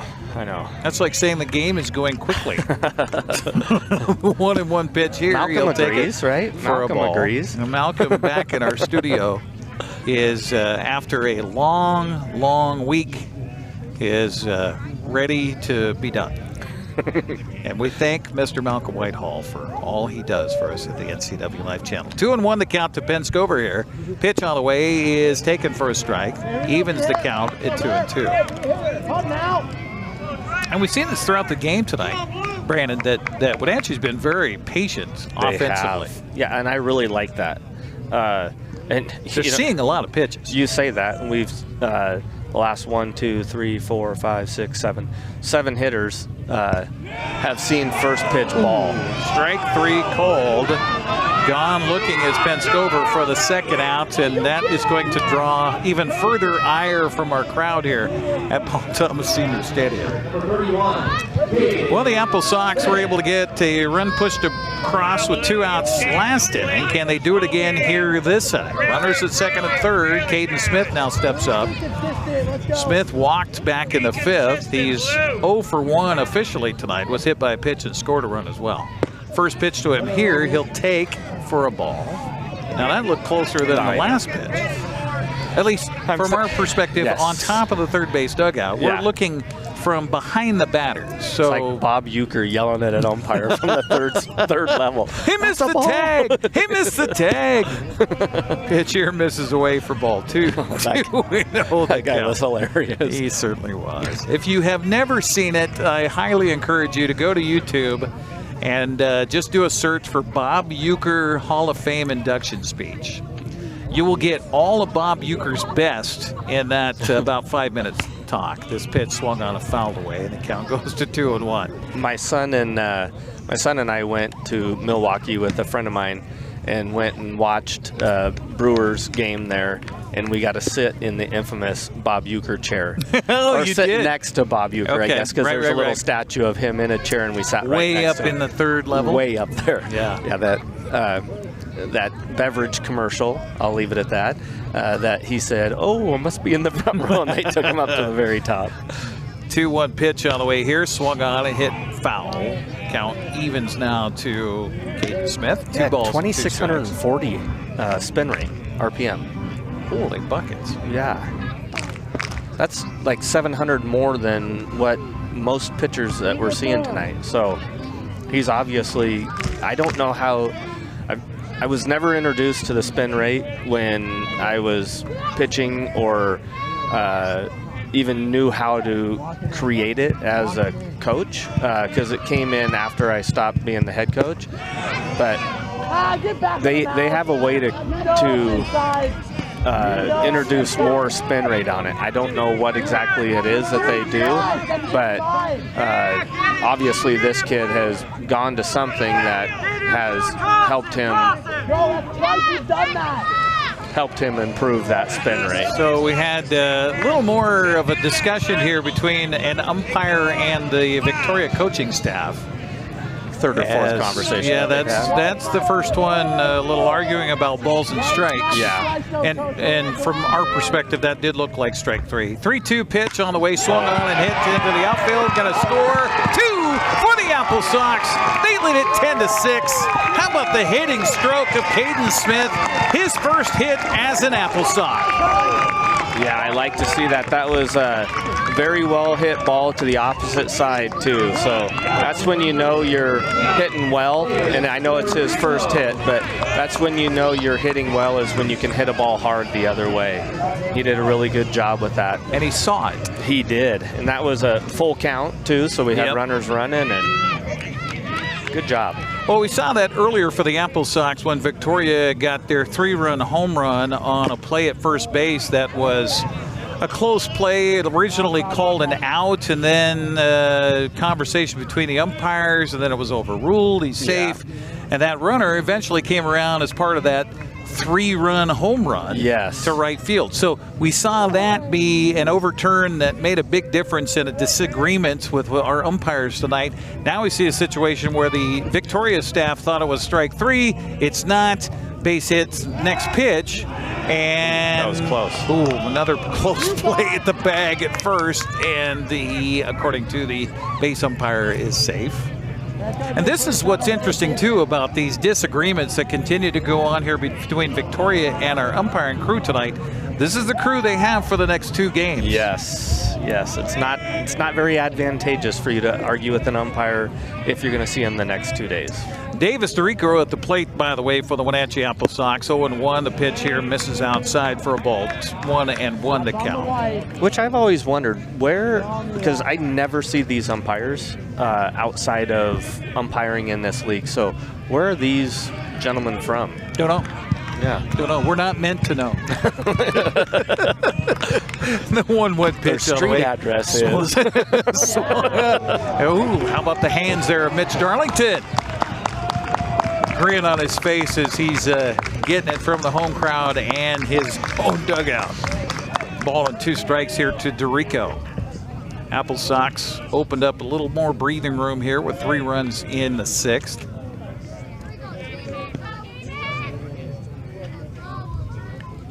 And the pitch on the way, high for a ball. 2-2 the count. Yeah, he's upwards of 2,600 RPMs. That is crazy. On his spin rate. Yeah.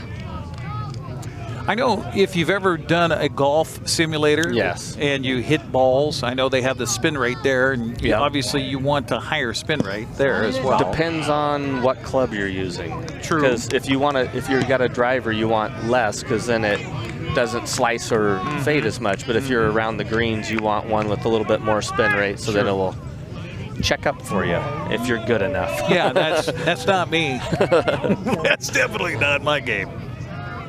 Full count to DeRico here. Runner at first goes. The pitch is swung on and fouled into the glove of the catcher, and so that'll be it for the AppleSox. But they do get 3 runs here in the 6th inning, and they lead it 10-6 now as we head to the 7th. You're watching West Coast League Baseball on the NCWLIFE Channel. Apple Valley Honda is bringing the future of driving to you. Introducing the all-new, all-electric Honda Prologue EV. Say goodbye to gas stations and hello to a whisper-quiet ride and zero emissions. The wait is over. Finally, a local option for a quality EV from a brand with a track record of exceptional quality and reliability. Experience the Honda Prologue EV for yourself at family-owned Apple Valley Honda. Stay close to home and visit us at Apple Valley Honda today for the life you live. Highlander Golf Course and Grill, located in East Wenatchee, offers terrific views and challenging play for golfers at every skill level. From the golf course to the grill, you don't need to be a member to dine in style and play golf too. Highlander's well-groomed fairways and greens keep it difficult, yet friendly for your regular rounds of golf or a new destination for you and your out-of-town friends. Contact the Highlander Pro Shop today to schedule your tee time, outing, or tournament. Open 7 days a week, where everyone is welcome to play and eat. Our broadcast of AppleSox baseball on the NCWLIFE Channel brought to you in part by Together for Youth, encouraging you to dispose of unused and expired prescriptions to protect youth and the environment. Find a kiosk near you by visiting medproject.org. Also by Valley Tractor, North Central Washington's trusted equipment and rental dealer for 75 years. Caden Munster, Jack Johnson, and Connor Ross due up here in the 7th inning. We are not over in this one, but Wenatchee did get a little more breathing room with 3 runs in the bottom of the 6th. As we head to the 7th, they lead it 10-6 now, and the first pitch here to Munster looked good, but it's ball 1. Caden Munster tonight for the HarbourCats is 1 for 2. He had a base hit back of the first, a sac fly, and an RBI in the 3rd. And he flew out to left in the 5th. This pitch misses as well from Carson Bosel. He's been doing a good job out of the bullpen here.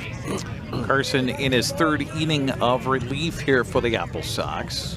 Don't see any activity in the bullpen behind him now with Wenatchee leading it by 4. And the first pitch here, or this next pitch, is a line drive out to left field to Davis DeRico. Yeah, that ball was hit well. It was. A loud out from Munster brings up Jack Johnson. Johnson is 1 for 3 tonight. Struck out in the 1st. Grounded out in the 3rd to the first baseman and had a double and scored a run in the 5th. Wenatchee with 5 runs in the 2nd. Victoria a run in the 3rd, 3 in the 4th, 2 in the 5th to take the lead. Wenatchee came right back with 2 in the bottom of the 5th to take the lead back, and then added 3 more in the bottom of the 6th to lead it now 10-6. Jack Johnson takes the first pitch for a ball. Bosel ready, and pitch number 2 misses way high for ball 2. Mariners win tonight. They knock off the Texas Rangers in 12 innings, 7-6 the final.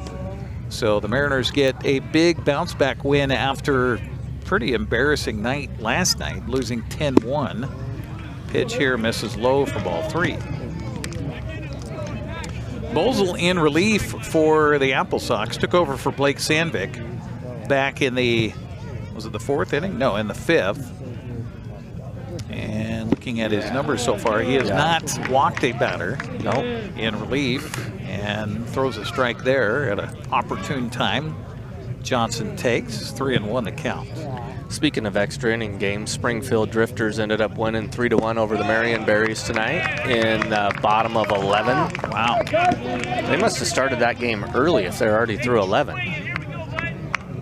Was that in, where was that at? It was in Salem, yeah. In Chebecca Field? Yeah.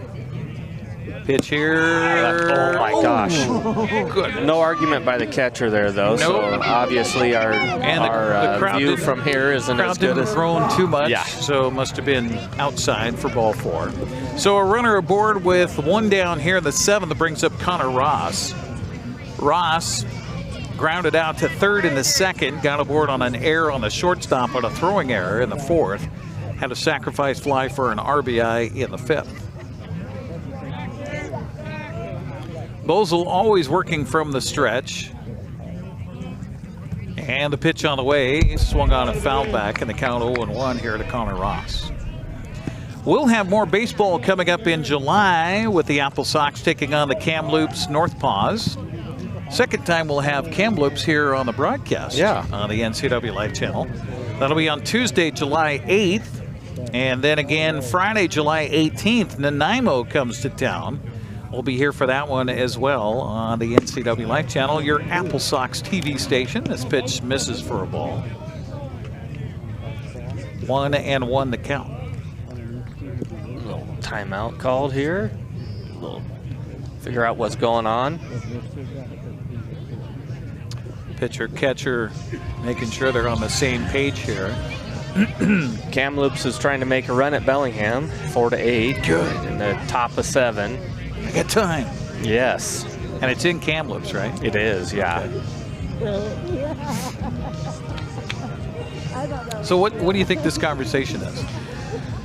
You know, it seems to me like this would be something about pitches, like calling pitches, but I would doubt that though, because not a there's runner nobody at second base behind him. Yeah, but I don't.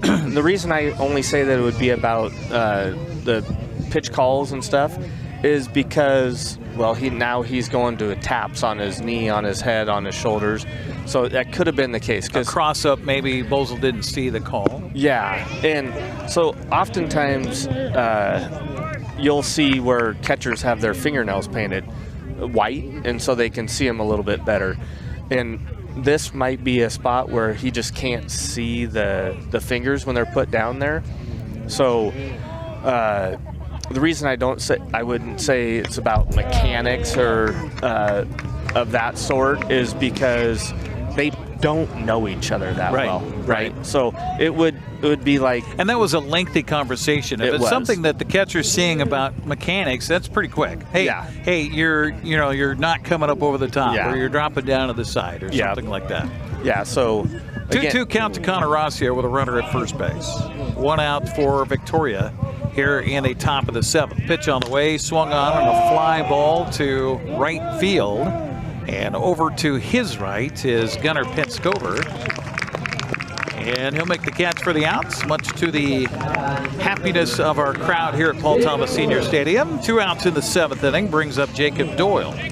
You know, there's a lot of secrecy going on in the game of baseball, you know, with coaches calling in pitches, coaches giving signs. They can be done verbally. They can be done by movements of coaches. They can be done by touches of coaches.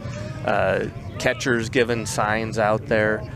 So there's a lot of secrets going on throughout the game, which is kind of part of the game. And do you remember that movie, or it was a documentary about the guy from Michigan? Sign stealer? The sign stealer, yeah. Yep. And so he went and he memorized all the signs of the opposing teams and was calling plays as they were calling them in. So he had this whole thing memorized of the way that the coaches called in plays and was able to steal signs. You like to do that. That's why it's always advantageous to have a runner at second base, because then they can look in and see the signs of the catcher. And if you know the sequences that they're giving the signs in, you're able to steal a sign and give an advantage to your hitter by, arms outside might be a off-speed pitch, arms straight down might be a fastball, tap the hat might be a different kind of a pitch. So it's kind of fun. It's a game within a game, Jacob Doyle behind in the count of 1-2, and here's your runner at second base after the wild pitch. Bosel ready, and the pitch swung on a miss. And strikeout there. 93 miles an hour from Carson Bosel, and that'll retire the side. We'll add to the bottom of the 7th after the stretch here by the fans as Wenatchee leads at 10-6. You're watching West Coast League Baseball on the NCWLIFE Channel. Get a great deal on making the most of every property. The Kubota commercial landscape lineup is built to do more. From the RTVX utility vehicle to the Z700 mower to the SVL track loader. When your reputation is on the line, you need equipment that doesn't let you down. Right now, bring home select Kubota equipment for 0 down, 0% APR for 48 months, or save up to $4,000. At Kennedy Group, we understand that buying and selling is more than a transaction, and it's more than just a house. This is where you will gather with friends and family, and where a lifetime of memories will be made. But buying a home is more than memories. Oftentimes, it's your biggest financial decision. The agents at Kennedy Group understand this and provide real estate advice based on your goals and dreams. Call us today, and let's find your happy place. Garrett Villa continues to pitch here for the HarbourCats as we head to the bottom of the 7th inning, and it will be top of the order for the AppleSox. You have Jacob Croxford, Theo Kim, and Kyle Pomyabon. Appreciate you joining us here on the NCWLIFE Channel as we bring you AppleSox baseball live from the Sandy Cooprider Sports Complex here on the campus of Wenatchee Valley College. That includes the Paul Thomas Senior Stadium here. It also includes the Rotary Park softball complex across the way. It also includes the soccer field here, the Mike Hollis Soccer Field. So 3 complexes all in one. Pitch here swung on and hit in the air in the infield. Pop up here by Croxford. And second baseman Jake Butler will take care of that. So 1 pitch, 1 out here for the AppleSox. And with 1 out, that brings up second baseman Theo Kim. Theo has a 2-run single to his credit tonight. He's been hit by a pitch and he struck out twice, including a strikeout looking controversial according to the fans here at Paul Thomas for the final out in the 5th inning. First pitch to Kim here, he'll take for a strike, 0-1 the count. Thanks for joining us on television locally here on LocalTel Channel 12. This pitch misses for a ball, evens the count of 1 ball and 1 strike. Also on Spectrum Charter Channel 19. Pitch here swung on a grounder back past the mound. Shortstop will field and throw, and it's in time to get the runner. 6-3 on the putout, so 2 outs here in the 7th inning for the AppleSox, and that'll bring up Kyle Pomyabon. Kyle is 1 for 3 tonight. Hit by a pitch, hit into a fielder's choice, popped out, and a double in the 6th, and he scored a run. Yeah, that ball was hit hard, wasn't it? Yes, it that was. Ball off the wall. Yes.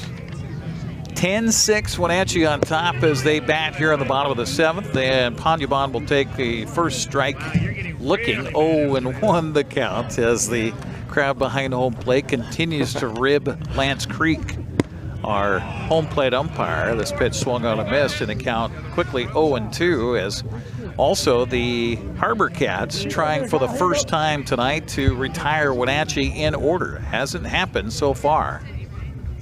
The 0-2 pitch swung on and missed, and they do it for the first time here tonight. And we'll try to make a rally in the 8th inning when we come back. Through 7 here in Wenatchee, AppleSox lead at 10-6. You're watching West Coast League Baseball on the NCWLIFE Channel.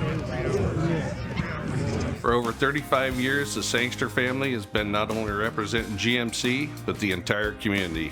As one of the few family-owned dealerships in Washington, you can count on our personal integrity, which has spanned over 3 generations, to ensure your satisfaction. Sangster Motors stands behind everything we sell, from GMC professional-grade products and service from a professional-grade dealership. Remember, caring about your family is what brings you back to ours.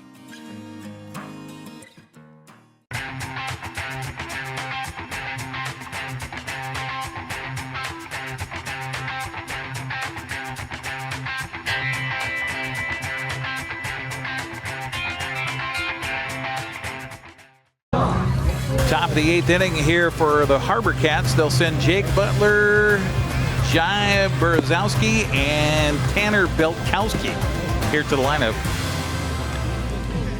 in the 8th as they trail it 10-6 to Wenatchee. AppleSox trying to get their 19th, 14th win of the season. I was thinking of Bellingham there for a minute. By the way, did Bellingham end up winning that game? Let's check that out here. Carson Bozel's having a good night. He's This is his longest outing, I want to say. What did I do there, Eric? Go ahead and go back arrow. Oh, I got this one right here. Oh, there we go. There you go. Push the wrong one. So Jake Butler tonight is make that 1 for 2. He got a bunt single, beautiful bunt up the third baseline in the 5th inning, as he steps up to lead it off here in the 8th for the HarbourCats, as Carson Bozel continues to twirl here for the AppleSox on the mound. Right-hander from Okanagan, Washington. First pitch misses for a ball. 1-0 the count to Butler. Looks to me like they're ahead 8-4 still in the bottom of 9th. So last chance for Kamloops in that. Excuse me, my fault. Oh. Bottom of 8th. Bottom of 8th. Okay. 1-0 pitch on the way here. Misses low for a ball. 2-0 the count to Butler. Ooh, the Ridgefield Raptors are ahead of the Portland Pickles 6-5 in the, what's that, bottom of 6th? Wow, they came back in that one. Yeah. 2-0 count to Butler here. Bozel's pitch high and inside for a ball. Yep, you and I both did the same thing. Took a peek down into the bullpen. 3-0 the count to the leadoff man here. This is his, is this his 4th inning? He's relief, yeah. 3-0 pitch by Carson Bozel on the way to the plate is low for ball 4. So a leadoff walk here to Butler. It's never over until that 27th out. That is so true. Regulation. That's why you got to love the game, right? Because it is 100% never over. Malcolm Whitehall might disagree with you back in the studios. Jais Berezowski steps up, the catcher now. He's an 0 for 9. He did walk and score back in the 4th, and he'll take the first pitch for a ball. And you got to imagine that Berezowski's going to be taking all the way here as Carson Bozel finds himself. Jace Taylor's starting to get moving down there in the bullpen. Pitch on the way is a fastball in there for a strike. Count evens at 1-1. You know, I never have liked that. What's that? Obviously, he's not bunting there. So for him to show bunt, for me, maybe his thought process is he can see the ball a little bit better there. That would be the only reason why I would say that it might be okay. But otherwise, you're just giving the pitcher something to aim at, you know, an additional thing to aim at. So, yeah, I've never liked it. Of course, Victoria saw that the AppleSox already with Bozel on the mound had some difficulties with communication between the catcher and pitcher. So if you square around early enough and throw that bat out there, swing and a miss here, I mean, you could be interfering with the pitcher's ability to see the catcher making his signs. Yeah, but I think he was doing that post accepting the sign. So he had already got the sign. But you see that in Little League a lot where guys will take their bats and wave it. Like, I don't know. I just never have been a huge fan of that. Pitch here is in there for a strike after the strikeout by Berezowski. Beltkowski now stepping up. And you know what it did? All that did was made Carson Bozel upset. Yeah. And he's throwing 4 straight strikes. Yeah. Funny how that works. Yeah. 0-1 pitch on the way. Swing and a miss. Make it 5. Let's see, Mr. Bozel in relief here for the AppleSox with 2, 3, 4, Kamloops scored 5, another run. 5 strikeouts for Carson Bozel in relief. Pitch on the way is in there for a strike. Gone looking. That was a very strange call by the home plate umpire. Unanimated strike 3. Just kind of a little point to the side. So 2 down here in the inning, and 6 strikeouts in relief by Bozel.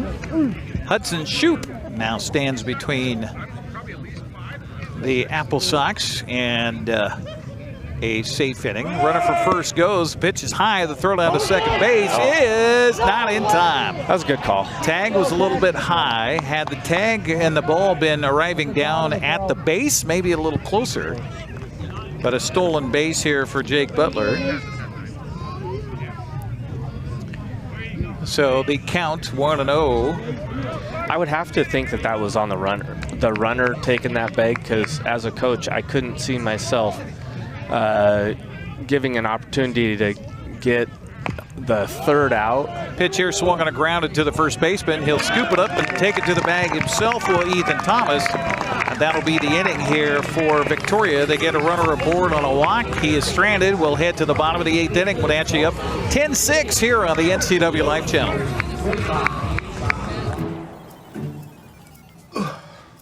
Hey man, how's your arm?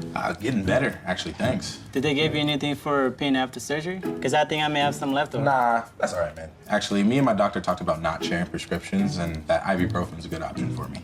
The risk of addiction is not worth it. Makes sense. Take the next step. Don't share your prescriptions, and talk to your friends about the dangers of opioids. NCWLIFE Channel is your local TV station. We believe in being the spotlight and mirror to the communities we serve in North Central Washington. Programming on NCWLIFE would not be possible without our sponsors. Special thanks to our platinum sponsor, Alpine Air. Turn to the experts at Carrier and Alpine Air. Ethan Thomas, Jake Sanko, and Cade Martinez do up the middle part of the order for the AppleSox as they lead at 10-6 here in the bottom of the 8th inning. As Garrett Villa continues to pitch on the mound for the Victoria HarbourCats. These two teams will play again 2 more times this weekend. Come out to the ballpark and cheer on the home team, Wenatchee and Victoria, tomorrow night at 6:35. And then Sunday afternoon at 5:35. Ethan Thomas stepping up. He's got a good night going for himself. 2 for 4 nights with a couple of runs and an RBI. Double, a single. He's also grounded out twice. Pitch to him is taken for a ball. 1-0 the count. We talked about big fellas. Ethan Thomas is a big fella. Yes. 6'7". Jeez. Makes a good strike zone for the catcher behind home plate. Pitch on the way, swung on, and a fly ball to left center. Who's going to call for it? It will be the left fielder. So we got an exit velo of 92, which is pretty good. It's a little too high. Connor Ross with the catch out there in left field. So 1 down for the AppleSox, brings up Jake Sanko. First time all night in the 7th. Victoria retired Wenatchee in order, trying to do it again here in the 8th, and then trying to come up with a 4-run rally at least in the top of the 9th inning. First pitch here swung on, and a fly ball to the left side again, and it will be Ross again calling for it. Man, that scoreboard out there sure is bright, isn't it? It makes it a little difficult to see for us looking out that way. 2 down here for the Sox in the 8th, brings up Cade Martinez. What a beautiful scoreboard, though. Yes, Jeez. Definitely so. Cade, by the way, a couple of sacrifices tonight. He got a sac fly for an RBI. Beautiful sac bunt in his last plate appearance. Got aboard on an error, so he's yet to get a hit tonight. First pitch here he'll take for a fastball strike. 0-1 the count. One of the faster pitches thrown by Garrett Villa in relief. 88 miles an hour. He's getting the most out of his frame, isn't he? The 0-1 pitch swung on and fouled back, and the count 0-2. He reminds me of Tim Lincecum. Oh, yeah. And look at that spin rate, almost 2,700. That's incredible. Tim Lincecum, he was little in stature. Yep. And Lincecum played for the Seattle Studs in the Pacific International. Really? Yes, he did. And then he obviously went to the UW and then won 2 Cy Young Awards. Yep. I got to watch him pitch against Oakland. I got to call him pitch against the AppleSox twice. Really? And here's the first safe base hit of the game for Cade Martinez. So put that notch in his belt on an 0-2 pitch. He'll slice it to right field for a 2-out single. That'll bring up Gunnar Penskover. Yeah, he was quite phenomenal in his performances. Yeah, I've had the opportunity through the years of calling AppleSox baseball to see some pretty amazing people play either for the AppleSox or against the AppleSox in that case. Yep, Marco Gonzalez for us. Marco, when he came to Wenatchee out of Colorado out of high school, the first time he pitched for the AppleSox, I was called by 3 different TV and radio stations back in Denver asking for me to talk about his first appearance here in Wenatchee. Of course, he went in the draft, and then boom, he's gone. And he did pitch 1 summer for the AppleSox. Pitch here, he is in there for a strike. Pitch to Gonzaga, right? Yes, also? he did. Was he, so he would have had to have been 2 or 3 years at Gonzaga? 2 years, I want to say. Okay. Yep. 0-1 to count. I think he was a draft and follow when he came to the AppleSox. Because, and I believe, if I'm not mistaken, he was drafted by the Colorado Rockies. Was he? Yes. If I'm not mistaken. Which I could be. 0-2 count here to Penskover.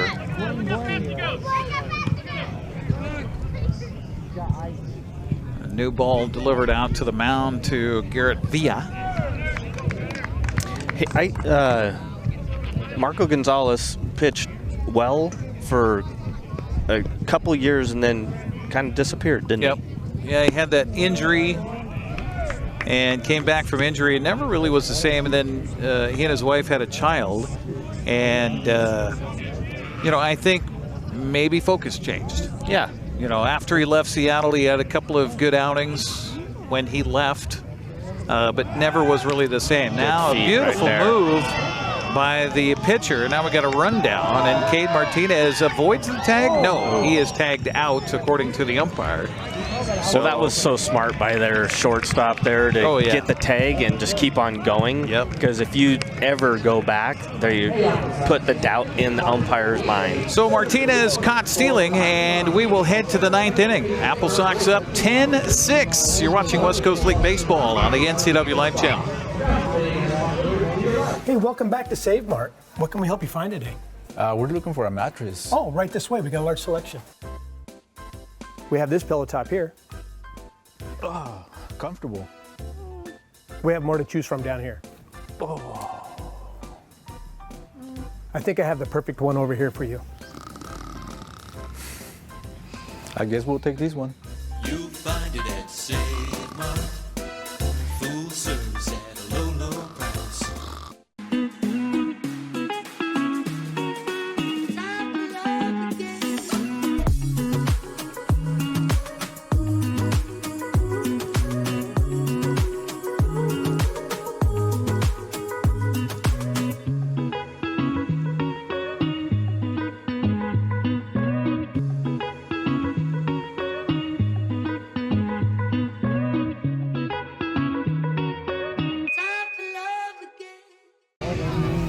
Well, Carson Bozel will try to lock it up here for the Wenatchee AppleSox. He has done a great job in relief for Wenatchee, and if I'm not mistaken, stands to win this game.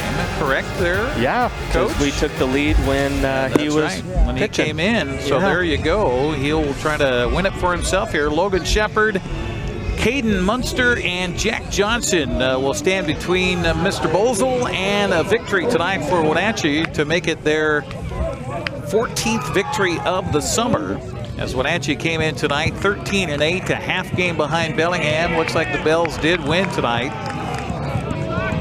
As Logan Shepard steps up, this is Bellingham's last game of the first half of the schedule tonight. Pitch on the way, swung on and missed, and boy, I'll tell you, Mr. Bozel, since he got a walk to lead off the 8th inning, has just bared down. Oh, he has, yeah. Like I said, he got a little bit of fire in his belly when that guy squared the bunt unnecessarily. A feign bunt, 0-1 count. Pitch on the way by Bozel is strike 2. So Bellingham, they're ahead 9-5 in the top of 9. So Kamloops still has a chance. Okay. Keep your fingers crossed out there. 0-2 the count as the AppleSox dugout erupts below us. Pitch on the way, high, very high, and the count goes to a ball and 2 strikes to Logan Shepard. Shepard has walked 3 times. He has struck out as well. Yeah, yet to put a ball in play. One of the best hitters, well, the best hitter on their team. This pitch is low for a ball. count evens to Shepard at 2 balls and 2 strikes.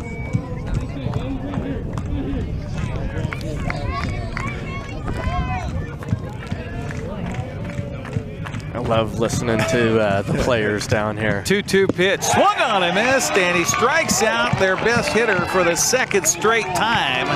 1 out in the 9th inning, and that's the 7th strikeout by Carson Bozell in relief.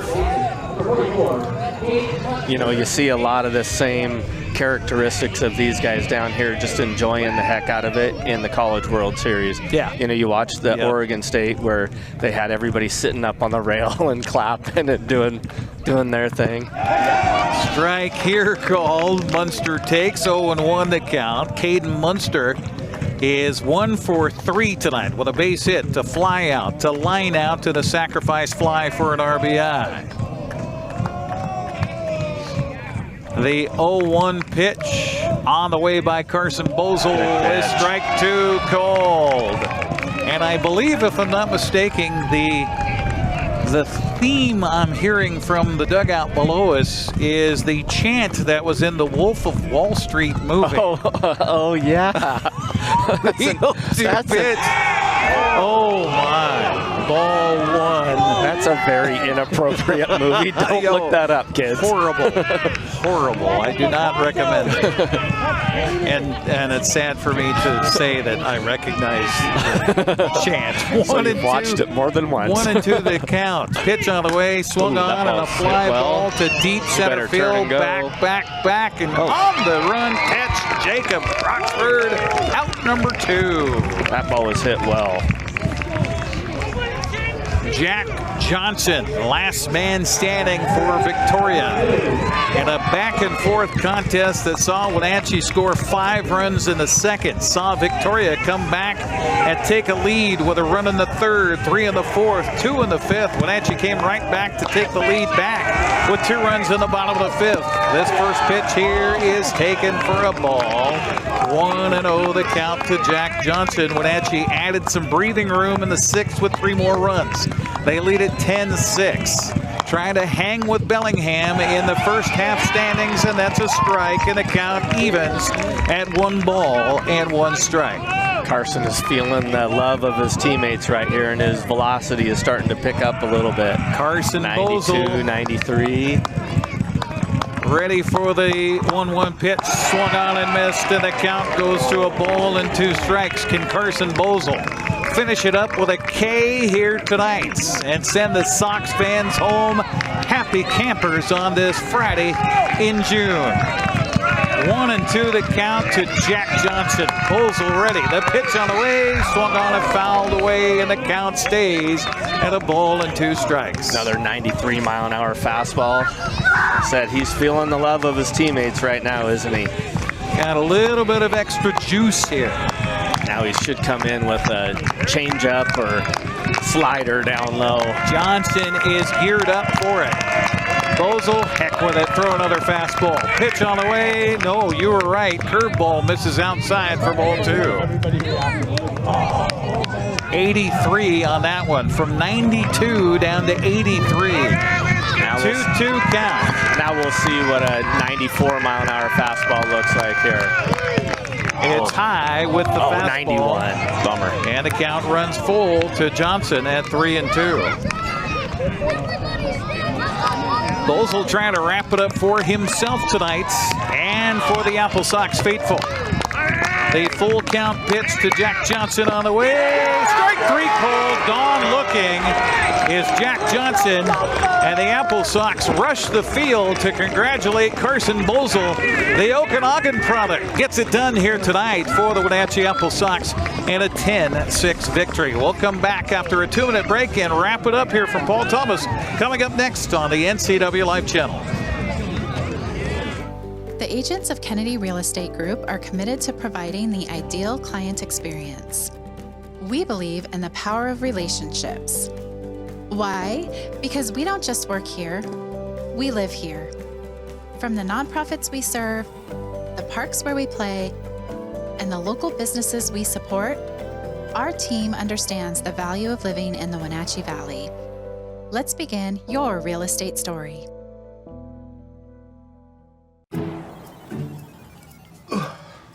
Hey, man. How's your arm?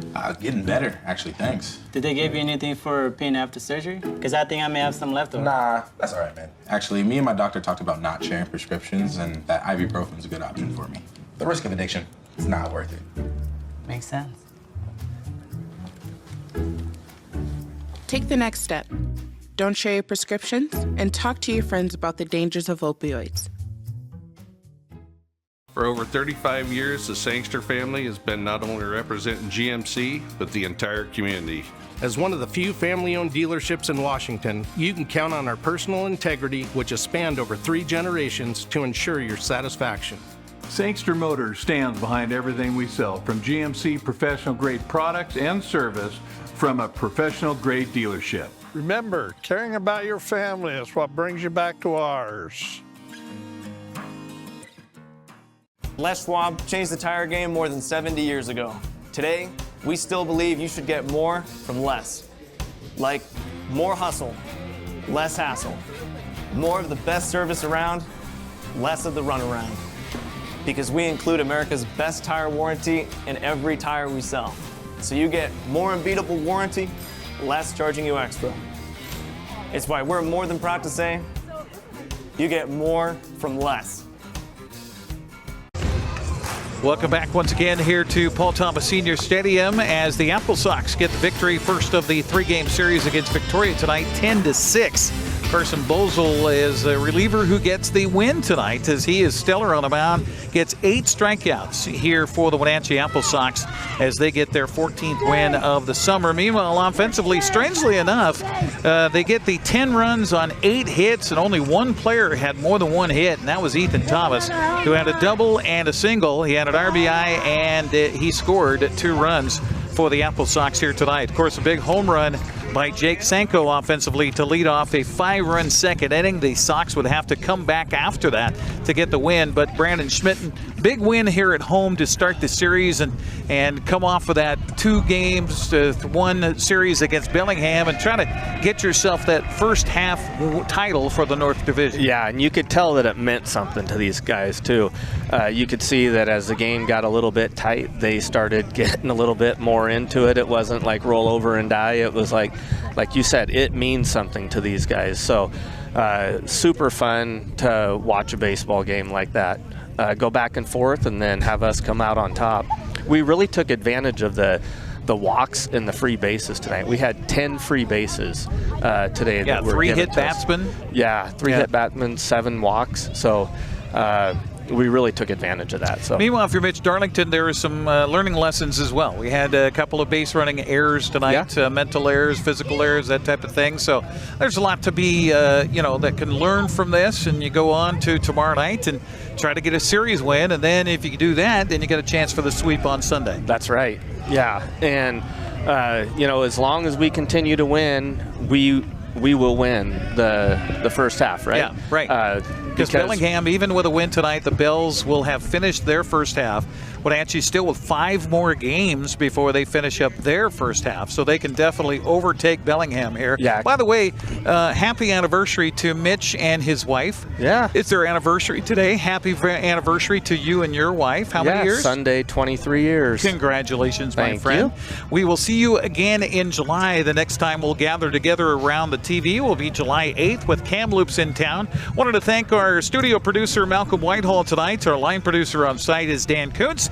On cameras, Juan Sanchez, Callie Benson, Eli Gintner, and Jesse Ventura, and Tim Bernowski, our production assistant. For Brandon Schmitten, I'm Eric Granstrom. Thanks for joining us for AppleSox Baseball. Sox win. Sox win. 10-6 the final. Have a good night, everybody.